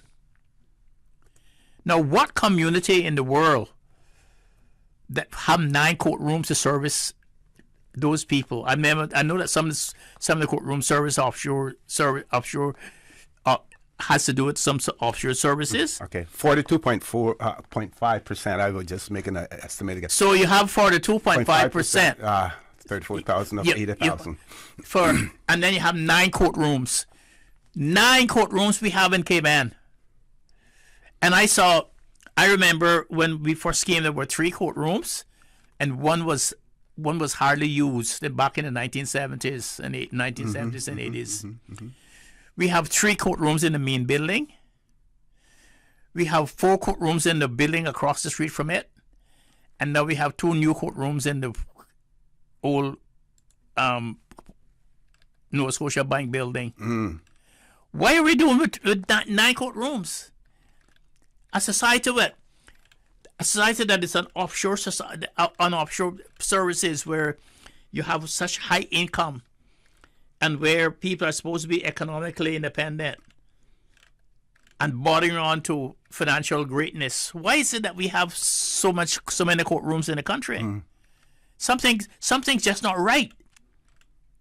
Something's just not right with that picture, with that narrative. And you wonder, well, why is it now that we talked about building another prison in Northward, a bigger prison, a more comprehensive a prison in a society where we are saying we are economically independent and that we are bordering onto financial greatness. Yep. Why is that? Good question. Folks, top of the hour, headline news. When we return, the conversation will continue. Paul, do we have a caller on hold as well? We have a caller. Very quickly, headline news isn't that long, so hang in there, caller. As soon as we return, we will take your call. So please stay tuned. You are listening to Radio Cayman, the voice of the Cayman Islands. Today's biggest news. Radio Cayman, your voice, your choice. Local, regional, international. This is Headlines from Radio Cayman's newsroom. Today's biggest news. The headline news is brought to you by Health Services Authority. On Tuesday, Parliamentary Secretary Isaac Rankin attended the Commonwealth Parliamentary Association UK Trade Workshop for parliamentarians from the British Overseas Territories, Crown Dependencies, and devolved legislators in the UK. It provided a platform for delegates to share their experiences of the trading landscape, as well as explore their role as parliamentarians in the scrutiny process of trade deals. More than 21,000 people are now known to have died after Monday's earthquakes in southern Turkey and northern Syria. 6 United Nations lorries carrying aid have now crossed the border from Turkey into Syria, the first international help people there have had. But aid workers in northern Syria are desperate for more. One doctor tells the BBC there's not enough medical supplies for even 20% of the people who need it. Meanwhile, rescuers in Turkey and Syria are continuing their painstaking work, but hopes are fading for the many still trapped under the rubble. Those are your headlines. I'm Carsley Fuller. For the latest in news and information, follow Radio Cayman on social media, Facebook, Instagram, Twitter. Download the Radio Cayman app or log on to our website, radiocayman.gov.ky. The headline news are brought to you by Health Services Authority. Health Services Authority is now offering online payment options for patients. Patients of HSA can now pay their bills, including deposits, towards scheduled services online at payments.hsa.ky. The secure, new online payment system accepts debit or credit cards and is in addition to the available payment options of cash, check, and online bank transfer. For quick, easy, and secure payment directly from your phone or computer, visit HSA's new online payment system at payments.hsa.ky. For the record, with Orrett Connor. Initiating system. For information that matter. For the record, with Orrett Connor. Continues right now on Radio Cayman. Good morning. Welcome back to For the Record. 2 callers on hold. Let's grab the first caller who's been waiting for quite a while. Caller, good morning. Welcome to For the Record. Good morning, caller. Welcome to For the Record. Hello? Good morning. Go right ahead. We're hearing you. Oh, okay. Very, very well. Yeah. Good morning. Well, every time you discuss this issue, I say to myself, well, let me again inject myself into this discussion. Sure. People can hear from somebody from another continent and then get a perspective there, and hoping that it will enrich the understanding of of those who are listening. You see, also one of the things that I'll tell you 2 stories. Both of them are Caymanian stories. There is somebody I know in Cayman came to my place actually at the time I was practicing, and instead of talking about the case he came for, we ended up, frankly, an hour and a half talking about other things. And that other thing was this. This is a Caymanian who had a mixed heritage, African heritage as well as European heritage. But he had an aunt who was as dark as you can be. Mm-hmm. He told me this story about how he went to a certain public place. I have to camouflage the story a little bit. He went to a certain public place in Cayman, and he told me that he was so ashamed. He was about 11 or 12. He was so ashamed to be standing next to this black woman, and over time, he was very concerned about, his black culture. Why wasn't that being discussed? Then much later in life, he started reading on his own. And he read, for example, books such as They Came Before Columbus, the seminal work by Ivan van Sertima, which tried to make the case that actually the Africans reached the Americas before Christopher Columbus himself. Mm-hmm. And he wound up being very bitter. He was very bitter. He was saying, why was it that when I was growing up, nobody told me about this glorious past of my black side? I practically had to cool him down. And then my daughter, who went to a local private school, way back, she was telling me about a friend of hers, a Caymanian, who went to the U.S. And then having gone to the U.S., then suddenly the people in the U.S. were saying, oh, you are black. I said, who is black? Me? I'm not black. So she got to find out that in America, it doesn't matter what your skin tone is. If you are not pure white, mm-hmm. you are black, mm-hmm. according to that famous theory, And I think that the kids in Cayman should not be put through that. They should be taught these things that you talk about on your show from time to time. They should be taught those things in school, so that they can understand that there are things to be proud of from their European culture. There are things to be proud of from their African culture as well. And the problem is that those things to be proud of from the African culture, they are always suppressed. For anybody who wants to read them, the 2 of you know it, from medicine, astrology, and sailing, and math, and all those things, there's a proud African culture which kids need to know about. And once they know about that, they will have no problem about their identity. Yep. Let me close on this about education. I in a previous program, I think I mentioned this. When I went to university in Africa, where I got my first degree from, we were when you went to university, regardless of what you were studying, medicine, law, architecture, engineering, you had to study a course called African Studies. It really should have been called Oppressed People Studies or something like that. And we read about James Baldwin. That's when I first got to know Alex Haley, to know of him, because he co-wrote the autobiography of Malcolm X. and I got to learn about the combing of the hair and all those things that you were talking about, and as a result, it had a magical effect on us, OC, because in the first year you did African studies. Uh-huh. In the second year, everybody who had an English first name changed it to an African first name, because we found out that the people in America, the black people in America, wanted African names. Yes. The Africans wanted English names. Let me close on saying this. Because of the indoctrination we earlier had, in a class of 35 people, in the middle of black Africa, there were only 2 people in my class who had African first names. That was me and somebody else. Why? Because everybody had been indoctrinated. Your first name had to be English. And also, when you get baptized, you can't get baptized in an African name. You have to be John, Joseph, Matthew, whoever it is. Yes. This is a thing which is very, very interesting. I just thought, let me just throw this in there and participate in your discussion. Thanks very much for your time. Thanks for sharing that with us as well, Billy. Thank you very much. Let's grab the next caller. Caller, good morning. Welcome to For the Record. Good morning. Good morning. How are you? Pretty good. Good morning to Mr. Maxfield. Good morning, ma'am. Mr. Connor? Hello? Yep, we're hearing you. Yeah. I am going to be a broken record this morning, but I want to ask Mr. Maxfield one question first. Mr. Maxfield, you know how many PRs has been given in the last year? I don't know. I don't have that figure on top of my head. Okay. Mr. Connor? Yes, ma'am. When I had my situation with public transport on Tuesday, I called Mr. Kenneth Bryan, and I was waiting to hear something from him before I come on the air with what I want to say. I spoke to him yesterday. He was off island. I think he's in Turks and Caicos, but I did speak to him, and he wanted to get in contact with you. I don't know if he was successful.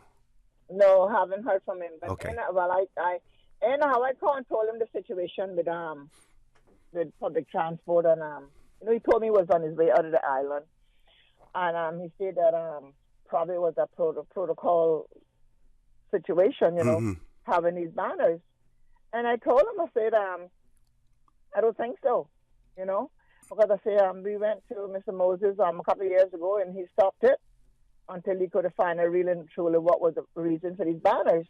And anyhow, Mr. Moses didn't get back that position to be able to continue what he was supposed to do to help us with these banners.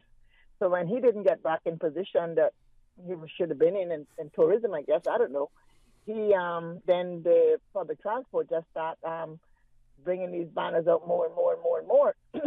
And they got these taxi drivers intimidated that they have to have these banners, but yet they can't give us a decent explanation why we have to have these banners. Mr. O.C., let me just say this, and Mr. Maxfield. It is not what you do, it's how you do it.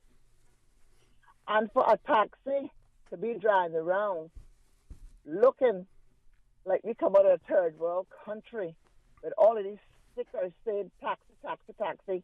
When you go to New York and Miami and elsewhere, you can see one sign saying taxi. You're not seeing all of these bling blings and stickers on your vehicle over the world like what we are creating here in the Cayman Island. And I don't see what is the purpose of us having so much ID on our van as a taxi driver. When they first came up with this taxi business, it was just a taxi sign up on the upper roof or on your dashboard, and that was it. Then they came up with the numbers on the side, and now they came up with the banners with the taxi and the number on it. What I'm trying to figure out, what is good for one is good for all. We got the hotels that has their own taxi service. They Tahoe this and they Tahoe that, beautiful vehicles. They just have a taxi license plate. They ain't got no banner, and they ain't got no number sitting there, number 24 or whatever the case may be. The school buses have a taxi plate on it, and I don't know why a school bus would have a taxi plate on it. You have a police car that has a regular license plate on their car. That should have been saying police on their car or something in that form. But in the case of the police, other than those that are used for undercover purposes, aren't most police vehicles identifiable? They are identifiable. The fact of the matter is, what I'm trying to say is, a police car license plate is a regular license plate on it, and they have all the logo information. Police, it's a police car coming, right? But I don't think really and truly anybody's understanding where I'm coming from with this. So you have to have a specific license plate as well? We have a license plate saying taxi on it, and it's red. Okay. The letters are red, and the taxi written on it is red, and it got the 3 stars and the turtle and whatever else is on it. Cayman Island. Got you. Okay. But I don't know what public transport is trying to do with us out here. But what I'm saying, it is not fair for it to be going the way it's going, and there's no need for us to be decorating our cars with all this information stating that we are a taxi on the road when these fancy vehicles that is working from the hotels, that belongs to the hotels, just have a license plate saying taxi. Why are they? To me, it is a low level that they are keeping us and putting us in. And they talk about bringing high-end visitors to this island. The cruise ship passengers come off and say they were told not to drive the taxis, drive the public buses because they are cheaper. That's where they want to go. That's their business. The public transport needs to decide what they're going to do with these taxi drivers when they come in to being identified. You are just setting us up to be robbed in our own yard when you drive home in the nighttime or in the daytime, the way things are going now. We do not need to have 1, 2, 3, 4, 5, 6 stickers on our car, including the license plate saying taxi. Come on, man. Yeah. No, they need to present a rationale as to why that is absolutely necessary. You don't do things just because, you feel that it should be done. There should be some rationale behind it, Yeah, Mr. O.C., when some years ago they gave us a letter of public transport saying nothing is to be put on our taxis or our buses. Now the public buses are plastered with all different types of signs on it. That's their business. But I am not getting that category. And if I have to lose my license by not putting 2 stickers on my van, well, I tell you one thing, they can have an answer to whoever I put in charge as a lawyer to find out why I had my license taken because I don't have these 2 stickers. They are unnecessary. They are unnecessary. But have you done what I suggested was ask them to provide you with written Mr. O.C. evidence of why it's required? I have not gone by the public transport, and they have not reached out to me. Anxiety is killing my backside right now because of this situation. I feel like I am being penalized. I am being hostage of my ID that I paid for. But what about your colleagues who find themselves in the same situation? They are all upset too. Well, then it shouldn't be just you that should have to go there. That's the reason why. That's probably the reason why you're not getting anywhere. You know why? Because they're like what Mr. McKeever was talking about. We're a bunch of crabs in a basket. And if you let them go in one state in, you got to fight the case by yourself. They run their mouth and they don't come and join the church. I want to ask a question, Mr. O.C. Down at the fish hole, lately a lot of visitors been going there and bathing in the water and sun tanning on the beach there where all the fish is being cleaned. You think that's appropriate? And what is that, DOE or DOH or whatever is saying in regards to that? I'm not saying, don't get me wrong, though. I don't have nothing against them going there, It's fine. But the matter is that's been a fish hole for years now, and they're throwing all that fish mess into the water, and the hammerheads are coming up there eating the whatever they throw over. I'm not saying anything wrong with the 10th degree. You saying sharks are coming in there to eat?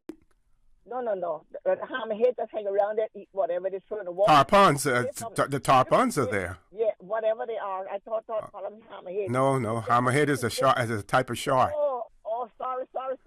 But you can just cross there and see the little fish there in the water. water with throwing the food. Yeah, and some of the tourists even go there with their rod and their reel, and they catch and release as well. It's a nice tourist attraction, and if the tourists want to mingle there with the fishermen and sunbathe or even go in the water while they're cleaning their fish, their choice. Or see, I'm not saying anything is wrong, but I'm just asking, what is the precaution of them going in there with that fish mess in the water? That is a concern for later down the road that will probably come to head soon. We don't see anything right away. It's always later. Anyhow, I'm not interested in that fish hole. Okay. I'm interested in picking up my ID. Okay. And I'm going to talk about Well, expect the minister. The minister is going to contact you. He's going to? Yes. Oh, well, thank you so much. Okay. You take care. Have a great day. Please stay safe as well. We do have another caller, but we have to take this commercial break. Folks, please stay tuned. For the record, we'll be back shortly. And our car stop. I was just about to send her some money, so I send it straight to her JN Money transfer card. It cost me less, and perhaps she use the card, pay the garage right away. She'll get discount through the JN Rewards program in Jamaica. This card make things easy. You can even get funds at any multi-link ATM. JN Money Transfer Card. Fast, affordable, convenient. Tell your loved ones in Jamaica about it. Sign up is free. Grand Cayman, the concert you've been waiting for is almost here. Cayman Airways, the Ministry of Tourism, Palmyra Development, and Tortuga presents three-time Grammy Award winner Gramps Morgan. Gramps Morgan. What I'm feeling. Hey, Gramps Morgan here, telling you about my appearance. Man, listen, man, we're moving from the Mango Tree to the Lion Center. Seeing February 18th, 8 o'clock. So we're moving from February 11th to the 18th. Date has been pushed back 1 week because the ticket sales have been overwhelming. I'm excited to see most of you guys. New date, get your tickets now. Gramps Morgan live, February 18th, Cayman Islands. Gramps Morgan. Blessings. Tickets are $45 pre-sold. VIP tables available. Get online at CaymanEvents.co or at Mango Tree. Part of the proceeds to Meals on Wheels. Gramps Morgan. Tune in Saturday evening at 8 o'clock on Breeze Radio for our Valentine's edition. You'll love it.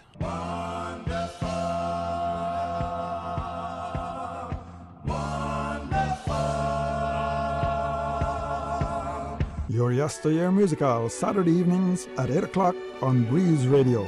Entertaining, enlightening, and inspirational. Topical with CI cultural and heritage flashbacks. And the wonderful music of yesteryear. From the Thomas Edison era to the recent past.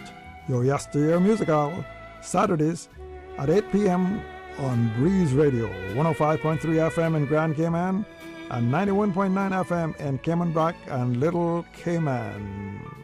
That's your Yesteryear Musical, Valentine's Day Primer, Saturday, 8 p.m. on Breeze Radio.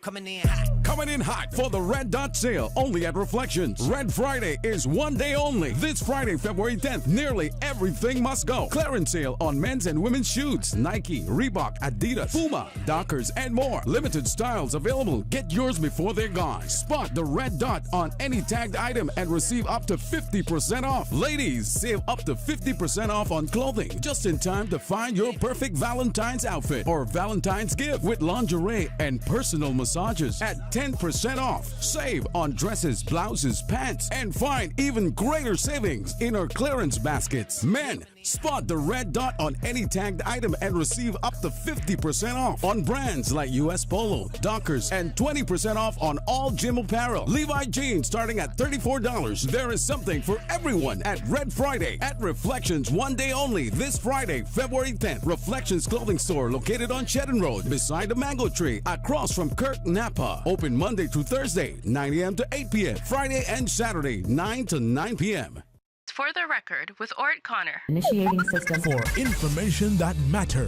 For the record, with Orrett Connor. Continues right now on Radio Cayman.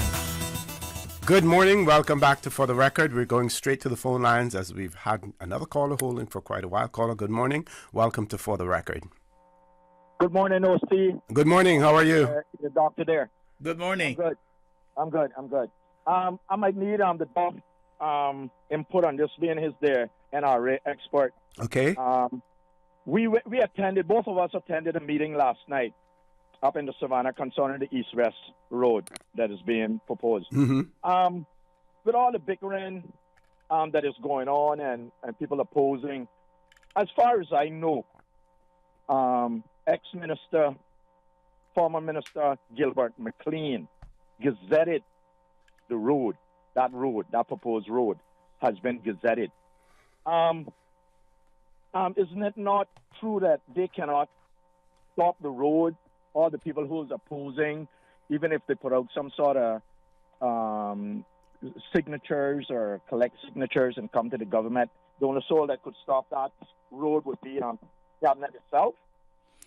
Well, gazetting doesn't mean that it's just a done deal. Gazetting mean on the notice that the road is going to that there's a gazetting only mean there's a notice that the road is going to be made and this is the route that is going to be taken. But everything is left to the government in the end, whether or not they are going to put the road through, and mostly is left to the road builders, the National Roads Authority. But what we see, I don't know. I didn't stay until the end of the meeting because there was no chance to oppose anything last night, because what the meeting was last night was about the terms of reference of the environmental study. That means how they are going to conduct the environmental study, the things they are going to have in it, and things what they're going to do. But it has nothing to do, that meeting last night has nothing to do with whether or not they're going to build a road or not build a road. Yeah, no, I thought once the road was gazetted. No, the gazetting is only a statutory notice that a road has been earmarked to go through a certain area, and here are the route it's going to take. Now, does that gazettal prevent landowners from constructing or doing things in that area that has been gazetted? Or let's say, for instance, if we're planning on building a house, and I went to the planning department with my plans showing where it is, and on their map it is showed that area has been gazetted for a road. Would that gazettal prevent me then from planning? Sure, because that gazette would also go to planning, and planning would have a notice. It would be like a caution. Yes. That this is the road is going to go through there, and any planning permission would have to take that into consideration when get granted planning permission. And so you would not get planning permission if it was going to interfere with that gazetted road, as long as the road is gazetted. Now, the same way they gazette the road, they can ungazette it too. Yeah. So a gazetting doesn't mean that this is a done deal. And so what has happened now is the environmentalists and the environment department has said that we need to have an environmental impact study. And so now what these meetings about, here are the terms of reference of what here is what they have directed us to do. To see if the road was built, what would the impact be on the environment? That is what the meeting was about last night. So Doc, if gazetted don't mean that it's a done deal. No. Wouldn't that give me some sort of technicality? If I was to propose to build something on my piece of property, I can use that and say, hey. No, as long as it gazetted. It's that notice is to the whole world. You cannot do that as long as it's gazetted. If once they ungazette the road, then you can go and build where the road was supposed to go through, as long as the road is not gazetted anymore. Oh, okay. Okay.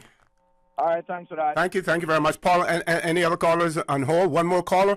Okay, what we're going to do, we're going to take this caller, then we go to our commercial break. We want to close off the phone lines for a while. I have a few WhatsApp messages that I want to discuss as well, and then we want to get on to some more of Cayman's history in relation, part of our black history as well, and talk about agriculture in the Cayman Islands. Caller, good morning. Welcome to For the Record. Good morning, Mr. Good morning. How are you, sir? Okay, the last time I spoke to you, we were getting into the elections, and I said to you that I think that Cayman should have a population of 70,000. Well, it just so happened that I have a copy of the Economics and Statistics Survey. Mm-hmm. I'm probably about 24, 25 pages in. And interestingly enough, we've reached 71,000 people. It's more than that. 52, well, the census of 2021. Okay. Okay?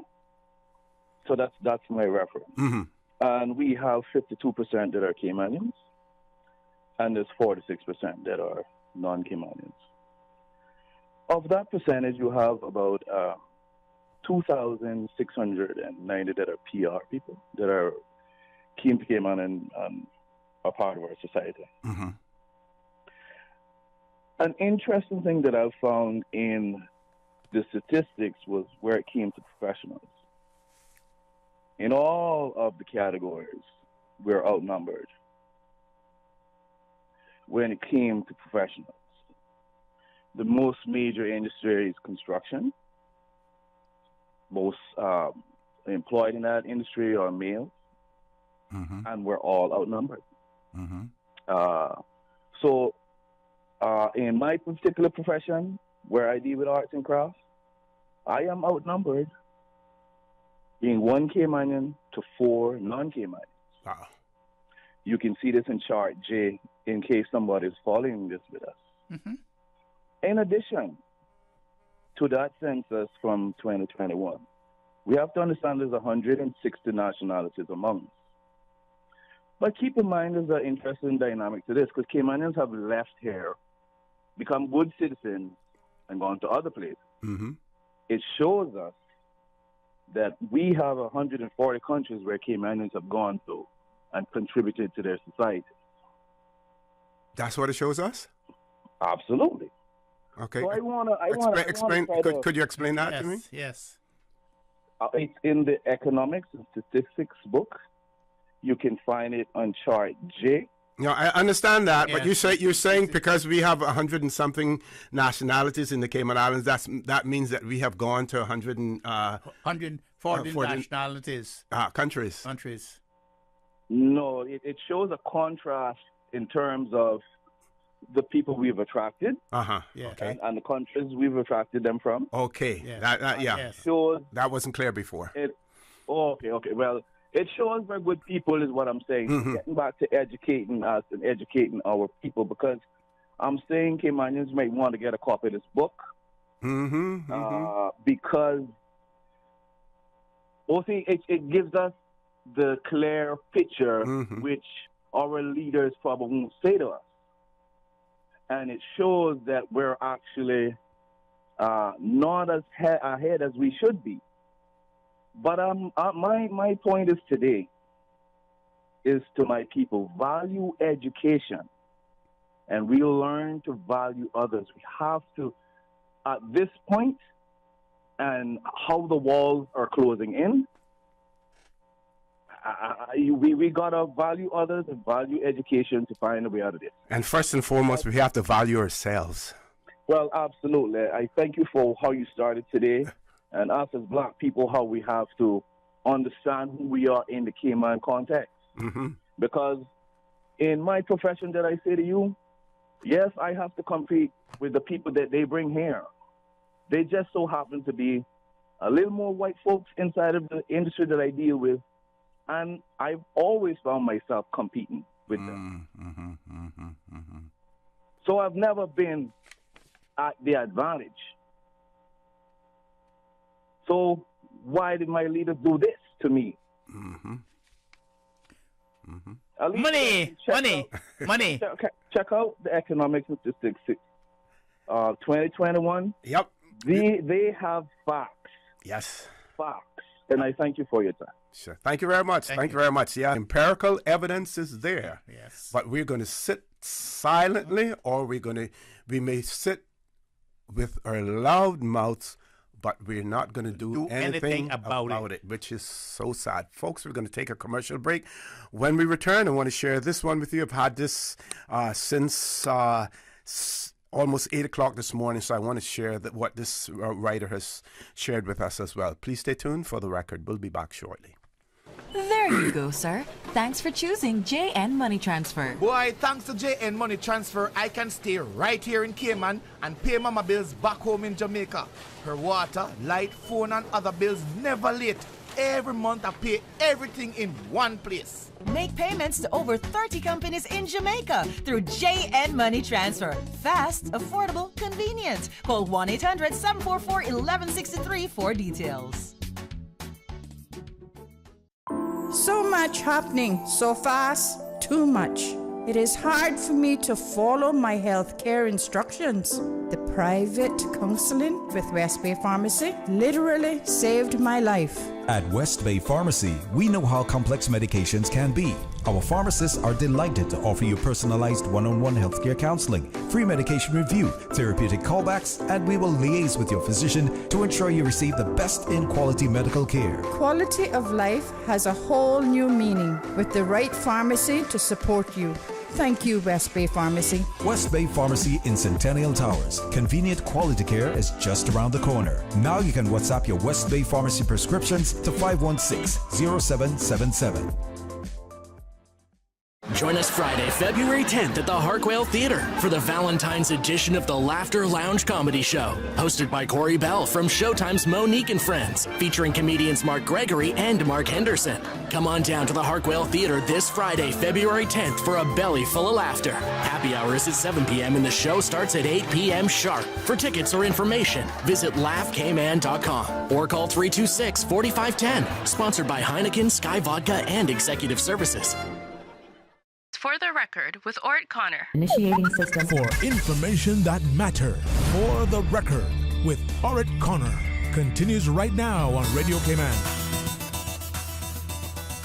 Good morning and welcome back to For the Record. We've closed the phone lines off for a while. We'll see whether or not we'll be able to open them up again before 10 o'clock. We only have about 27 minutes left. That does not include the commercial break that we have to take one more of those as well. So one of our listeners wrote this morning, real early, says, as a country, we as a country allow the introduction of businesses that we cannot staff or otherwise utilize to our full benefit. To add insult to injury, we give them customs duty concessions, allegedly because they will provide quote-unquote job opportunities for Caymanians, knowing full well that their business plans call for large amounts of cheap laborers that many of us don't care to have as adopted Caymanians, and therefore the capital created from their labor will go primarily back to their countries. So we have sold off the beaches to be built under massive and permanent cement monstrosities that won't directly put money in the pockets of locals. Yes, government receives some taxes and the members of parliament benefit healthily in the form of fat salaries from the lucrative, but arguably all common Caymanians can get out of that is via needs assessment unit handouts or some other form of charity, a practice that does not bode well for developing our citizens into autonomously proficient and self-reliant individuals. I might add that prior to the advent of Jim Borden's imported quote-unquote Texas-style quote-unquote more is better development policies, we were privileged to have been led by visionaries and statesmen like Warren Conley. He would tell me on more than one occasion that we will lose control of our meager assets, then lose control of the direction once we start making quote-unquote investors dictate the terms of engagement. That was. Then our caller has added, we see strikes taking place in the UK and industrial action elsewhere where workers are asking for better benefits and relief from unfair competition. No, this type of labor market equity will not happen in Cayman yet, as we do not have any real sensible patriots who can afford to take a bold and courageous stance and survive being blacklisted and ostracized by the establishment, including their government elected and non-elected enablers. Those who take the chance to speak out are not immune from the crushing of the herd, quote-unquote herd, as soon forced or incentivized, usually from the crumbs of the master's table, to go into the corner and keep quiet. The person says, I suspect that very soon, though, we may see the martyrs emerging to challenge the status quo. What is happening in the workplace today, orchestrated by many, quote-unquote, new Caymanians, non-Caymanian human resource managers, along with some Caymanian sympathizers and, quote-unquote, Uncle Toms, is nothing short of criminal. And even worse than the Iron Curtain in Europe that Sir Winston Churchill spoke about. These people are using various tactics, such as online recruitment portals, which use artificial intelligence, that is, computer algorithms, rather than people to make hiring/interview decisions, as well as using non-Caymanian or international recruiters to screen applications with no sensitivity to Cayman or Caymanians. Another new tactic, which this new herd is using to disqualify Caymanian job applicants, is the new buzz phrase in the screening protocols of diversity, equity, and inclusion. They use this buzz phrase to marginalize any Caymanian who they do not want or who does not subscribe to their anti-Caymanian or liberal cultural views, with the excuse that you may not be a good fit. So a ticking time bomb is being created here, while at the same time the Department of Work and the Ministry of Labor are dithering and saying that, quote unquote, all is well. So sad. We will see. So this person has expressed their concerns, and it is unfortunate that people feel that way, but and folks, in many instances, it is real. It is real. It's going to come back to haunt us later on. It's going to haunt us, and unfortunately, there are going to be people out there who are going to say, yes, we told you so. We told you it was going to happen. We're seeing that being played out today as well. In the 70s, all we need to do is go back and look in 1971 when the late Mr. Benson Ebanks introduced the Caymanian Protection Law, that legislation in the Cayman Islands, and the objects and reasons for that legislation at the time. That's all we need to do. Paul, we have a caller, you said? Let's grab the caller. Caller, good morning. Welcome to For the Record. Morning, Mr. Moderator. Good morning. Good morning. How are you, sir? I'm doing well, and morning to the doc. Is he there? No, he had to leave. He had to leave. He had to leave. Sir, I just heard you read that statement from that very perceptive individual, and I want to add to that. Anyone who cannot see that our development path is flawed is either blind or so arrogant as to refuse to believe the reality. Mm-hmm. And I agree with that author. Look, I've said this for years. The Cayman Islands is, as a society, is a ticking time bomb unless we take stock and recharge our development. Now, I saw statistics, and of course, many people will be proud of that. This is the most foreign workers we have had in the history. To me, that speaks of a resounding failure of a number of areas that we said. And the business of protecting Caymanian is not new, because I quote Andrew Morris Gerard from the 1950s, who warned us that if we were not careful, here's what he called them, Mr. Moderator. He called them aliens. Mm-hmm. Aliens.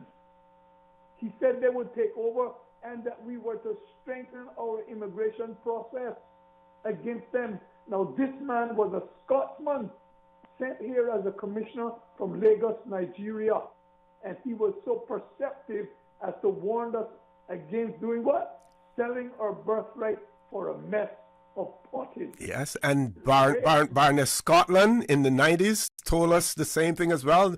The problem that we have when we express our concerns about, Caymanian status and everything. And of course, they have given us the authority to craft our own local legislation.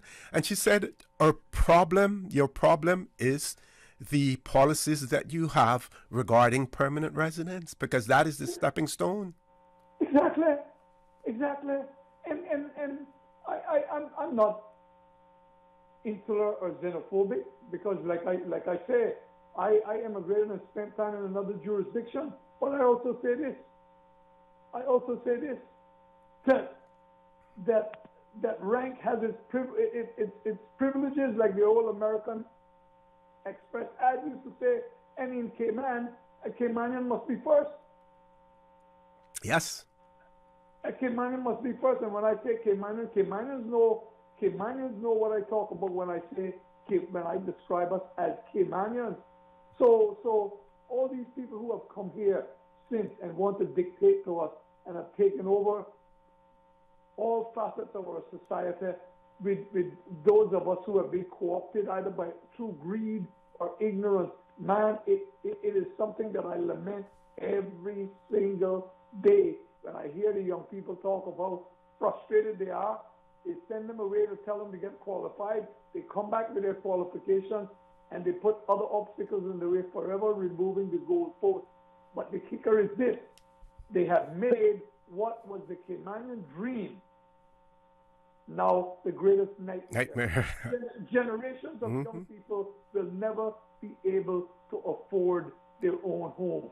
And I want to end on this, sir, because I know that time is valuable and you're at the end of the show. There is no one so dangerous as that person who realizes and believes that he has nothing to lose in the society. So, let's agree there. Continue on the path they're going, because it's all going to implode one of these days. Yes. As a historian, I just hope I'll be around to see my predictions come true. Thank you. Thank you very much for that, sir. Thank you very much. We're going to take a commercial break. We still have two callers. We're going to make those the last two callers for the morning, Paul. Folks, please stay tuned for the record. We'll be back shortly. At Doctors Hospital, we know life happens, and usually when you least expect it. So when unexpected medical issues arise, you need quality care close to home. Located in the heart of Georgetown, our accomplished team of physicians and medical staff treat minor urgent conditions such as migraines, chest and abdominal pain, shortness of breath, burns, broken bones, open wounds, and more. 24 hours, 7 days a week with no appointment necessary. Peace of mind is important when life happens. At Doctors Hospital, we're always here just for you. Need to speak to someone? Call 949-6066. What's that? No sugar, same amazing taste? Coca-Cola Zero Sugar is here to stay. Classic taste, pure satisfaction. Be sure to stop into any Tortuga location and get your own case of Coke Zero. Or grab an ice-cold one straight from the cooler. Brought to you by Tortuga Distributors Limited. Coca-Cola, taste the feeling, Cayman. Tune in every Monday through Friday at 12 p.m. for Radio Cayman's Midday Newscast. Radio Cayman, the People's Station, your trusted official source for the latest news. The 12 p.m. news is proudly brought to you by Health City Cayman Islands. World-class healthcare within your reach. It's time for the event of the season. Miss World Cayman Islands presents the Bows and Stilettos Fashion Show. Ladies, come dressed in your favorite stilettos, and gents, wear your most dashing bow tie. Join us on Saturday, February 18th at Sea Alyssa for a night of fashion, flair, and fun. Cocktail hour, 7 p.m. Show starts at 8 p.m. Tickets available at ticketsplus.ky. Buy before February 1st for the early bird discount. Come support our Miss World queens and past contestants and Girl Power members as they showcase Cayman's finest clothing at Bows and Stilettos, February 18th. For the record, with Orrett Connor. Initiating system. For information that matter. For the record, with Orrett Connor. Continues right now on Radio Cayman. Good morning and welcome back to For the Record. Just before we grab the callers, one of our listeners has written and said that the track of road that has been was earmarked for the continuation of the east-west arterial road was agreed with the National Trust from 2014. That track of road was agreed to with the National Trust in 2014. So we have 12 minutes and we have 3 callers. Need I say any more? Let's grab all 3 callers. First caller, good morning. Welcome to For the Record. Good morning, my friend. How are you doing? Good morning, sir. I'm fine. How are you? I'm okay. Sir, I miss my good friend, Mr. McPhail. Yes, he had to step out. Yeah, all right. Well, this will be hopefully my final say about the chickens and the cats. There was a gentleman yesterday on a talk show. He's talking about educating the people about the cats and the chickens. Education is, to me, it's like a smoke screen they're putting up the everything is about education. My take on that about educating the people, firstly, they should clean up the environment with your garbage in proper containers and try to eliminate the rodent epidemic we have here. And then after you get that, then you can talk about the cats and the chickens. But now it's a good thing that we have some cats throughout this island that help us to combat this thing with the rodent population. So when everything is about education, to me that was so wrong to say educate. That was going in reverse. That was putting the cart before the horse. So definitely, let's see if they can come back on the show and say what they're going to do to clean up the garbage and help eliminate all of this rodent population, and then go to the cats and the chicken. Thank you very much. Have a pleasant day, sir. Thank you very much, caller. You do the same as well and enjoy your weekend. Next caller, good morning. Welcome to For the Record. Good morning. Hello, good morning. Good morning. Good morning, Mr. O.C. Wonderful listening to that last email or letter or whatever it was. Thank you. Thanks. And thank you for reading it, sir. I know we don't have much time, so I'm only going to cover some of the points on this, right? One thing is that when we talk about this new road, the question I asked, and which I still don't have a proper answer for, is at the rush hour, what time saving is it going to be for people coming from East End, the central part of East End, let's say by the launching ramp or the Texaco station there, and what is it going to be coming from North Side, the Quadock, Ebank location into town? How much time is it going to save during the rush hour? That is in time after 6:30, up to about 9. No answer for it, because when you're doing something such as this, you need to have objectives that are clear and stated, that are measurable, and then after it is done, you can then go back and you can evaluate if your objectives have been achieved. Now, they have listed 3 things: a disaster-resistant central highway, an emergency route when coastal roads are compromised, which is the same thing. 2, reduce travel times between Georgetown, East End, North Side, and Bordentown.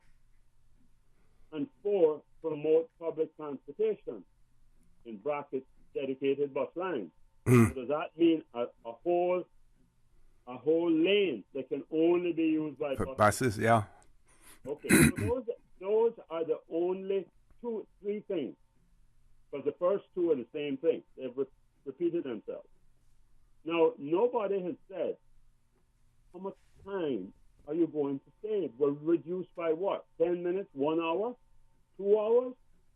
And they could not answer that question. Okay, that's one point.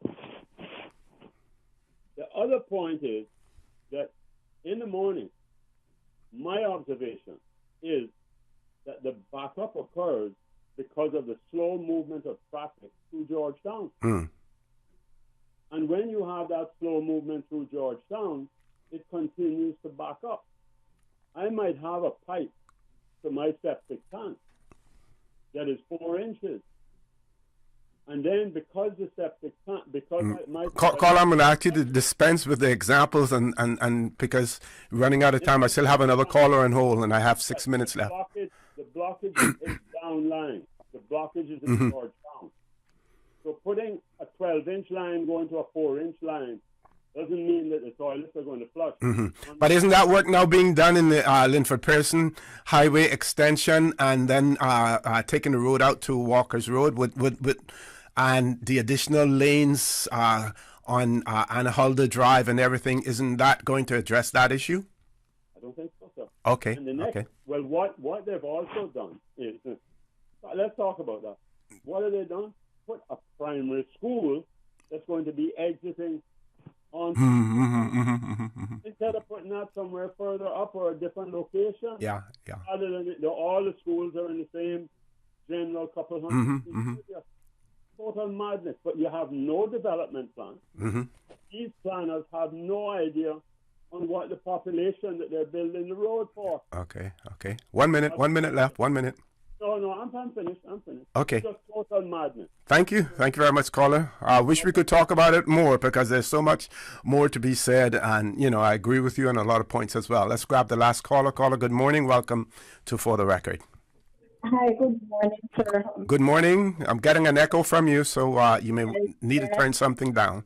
Okay, I just want to say something quick here. Sure. The residency that they are giving out to people who they let these people stay here and apply for residency, telling them that when they reach 9 months, 9 years, they can get residency. Well, they can apply. They have the right to apply for it. Not saying that they're going to get it. Yeah, but most of the people is getting it. The only person should get residency here to cut down on population is only the person who married to Caymanian, and then they can look at those people like doctors, nurse, and those people. Sisters wish those people must have to be here. But if they're going to give so many people residency, then it's going to outnumber Caymanian. You're right, and you're saying that, and there are many other persons who are saying the same thing as well. But we're taking too long to make that decision to say we're going to change the whole policy in relation to permanent residence. Maybe we take it out all together from our legislation. I think that we have if not a strong moral argument, when you look at all of the figures, the numbers, and everything, we have a strong argument to say that the growth in the population of the Cayman Islands should be a natural growth through birth, as opposed to granting citizenship or the status to people. We cannot absorb all of the persons who want to live, work, and remain here. We cannot continue to do it. No, because the country is going to be overrun. Yes. And Caymanian is going to, they're just not going to have anything. It's only going to be the person who comes in this island is going to have what they want, because they can send back to their home. They can do a lot of stuff. But as I said, it's only if the person married to a Caymanian, then that person should entitle to Or you have some other family connection, got close family connection. Yeah. Thank you. All right. Have a good day now. Thank you very much, caller, for that as well. And, we know that the administration, the minister who has responsibility for it is addressing some of the issues. But at this point in time, we have a huge incision, a huge cut. We cannot use a Band-Aid to fix it or to stop the hemorrhaging, the flow. We cannot. A Band-Aid is not good enough. Wish we could talk more about that. But one more thing that I wanted to share with you, because the agriculture show is coming up. So this is from the Trade Winds newspaper of the 3rd of January, 1966. And the article says, the government of the Cayman Islands has recently formed an agricultural department. The actual program has been drawn up, and one of the objects is to revive the 4-H club. Says Mr. Vernon Bernard has been assigned to the post of agricultural officer, and has started work at the secondary modern school so as to get the children interested in the various aspects of farming to put this knowledge into practice. Work was started on a plot January the 26th and is progressing satisfactorily, and it is hoped that the project will soon be firmly established. Mr. Bernard won a scholarship to the Jamaica School of Agriculture, and after completing the course returned to Grand Cayman. But at that time, the agricultural scheme had been abandoned. Hear that, people? We abandoned, the agricultural scheme. This would have been probably in the 60s. So at that time, the agricultural scheme had been abandoned, and as is customary for Caymanians, he resorted to the sea. So he got schooling in agriculture, returned home, no job for him, so he had to go to sea. But after making a few trips, he returned home and started work with the post office department as assistant auditor. After working there for a time, he was assigned to work in collaboration with Dr. Labarth in preparing his agricultural report, which eventually resulted in the formation of the above-mentioned department. As this scheme is about to be started, the agricultural officer looks forward to full cooperation from everyone. I'm trying to see if I can find it. This goes on to page 5. I have to find page 5, folks. Along these lines, and trust that it won't be long before the island will be in somewhat of a self-supporting position as in former years.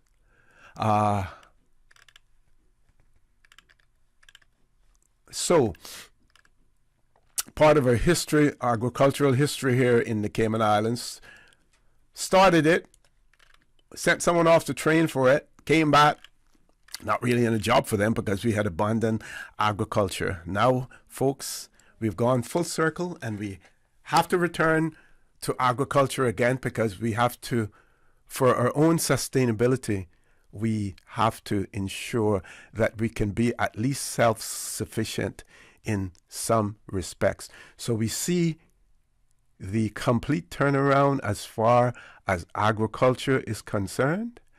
We're going the one that everyone is concerned about now, population growth, the diminishing of Caymanian culture, the existence, the existential threat that hovers around Caymanians and being Caymanians. And if you want an example, check Fiji out. Check the history of Fiji and see what happened there.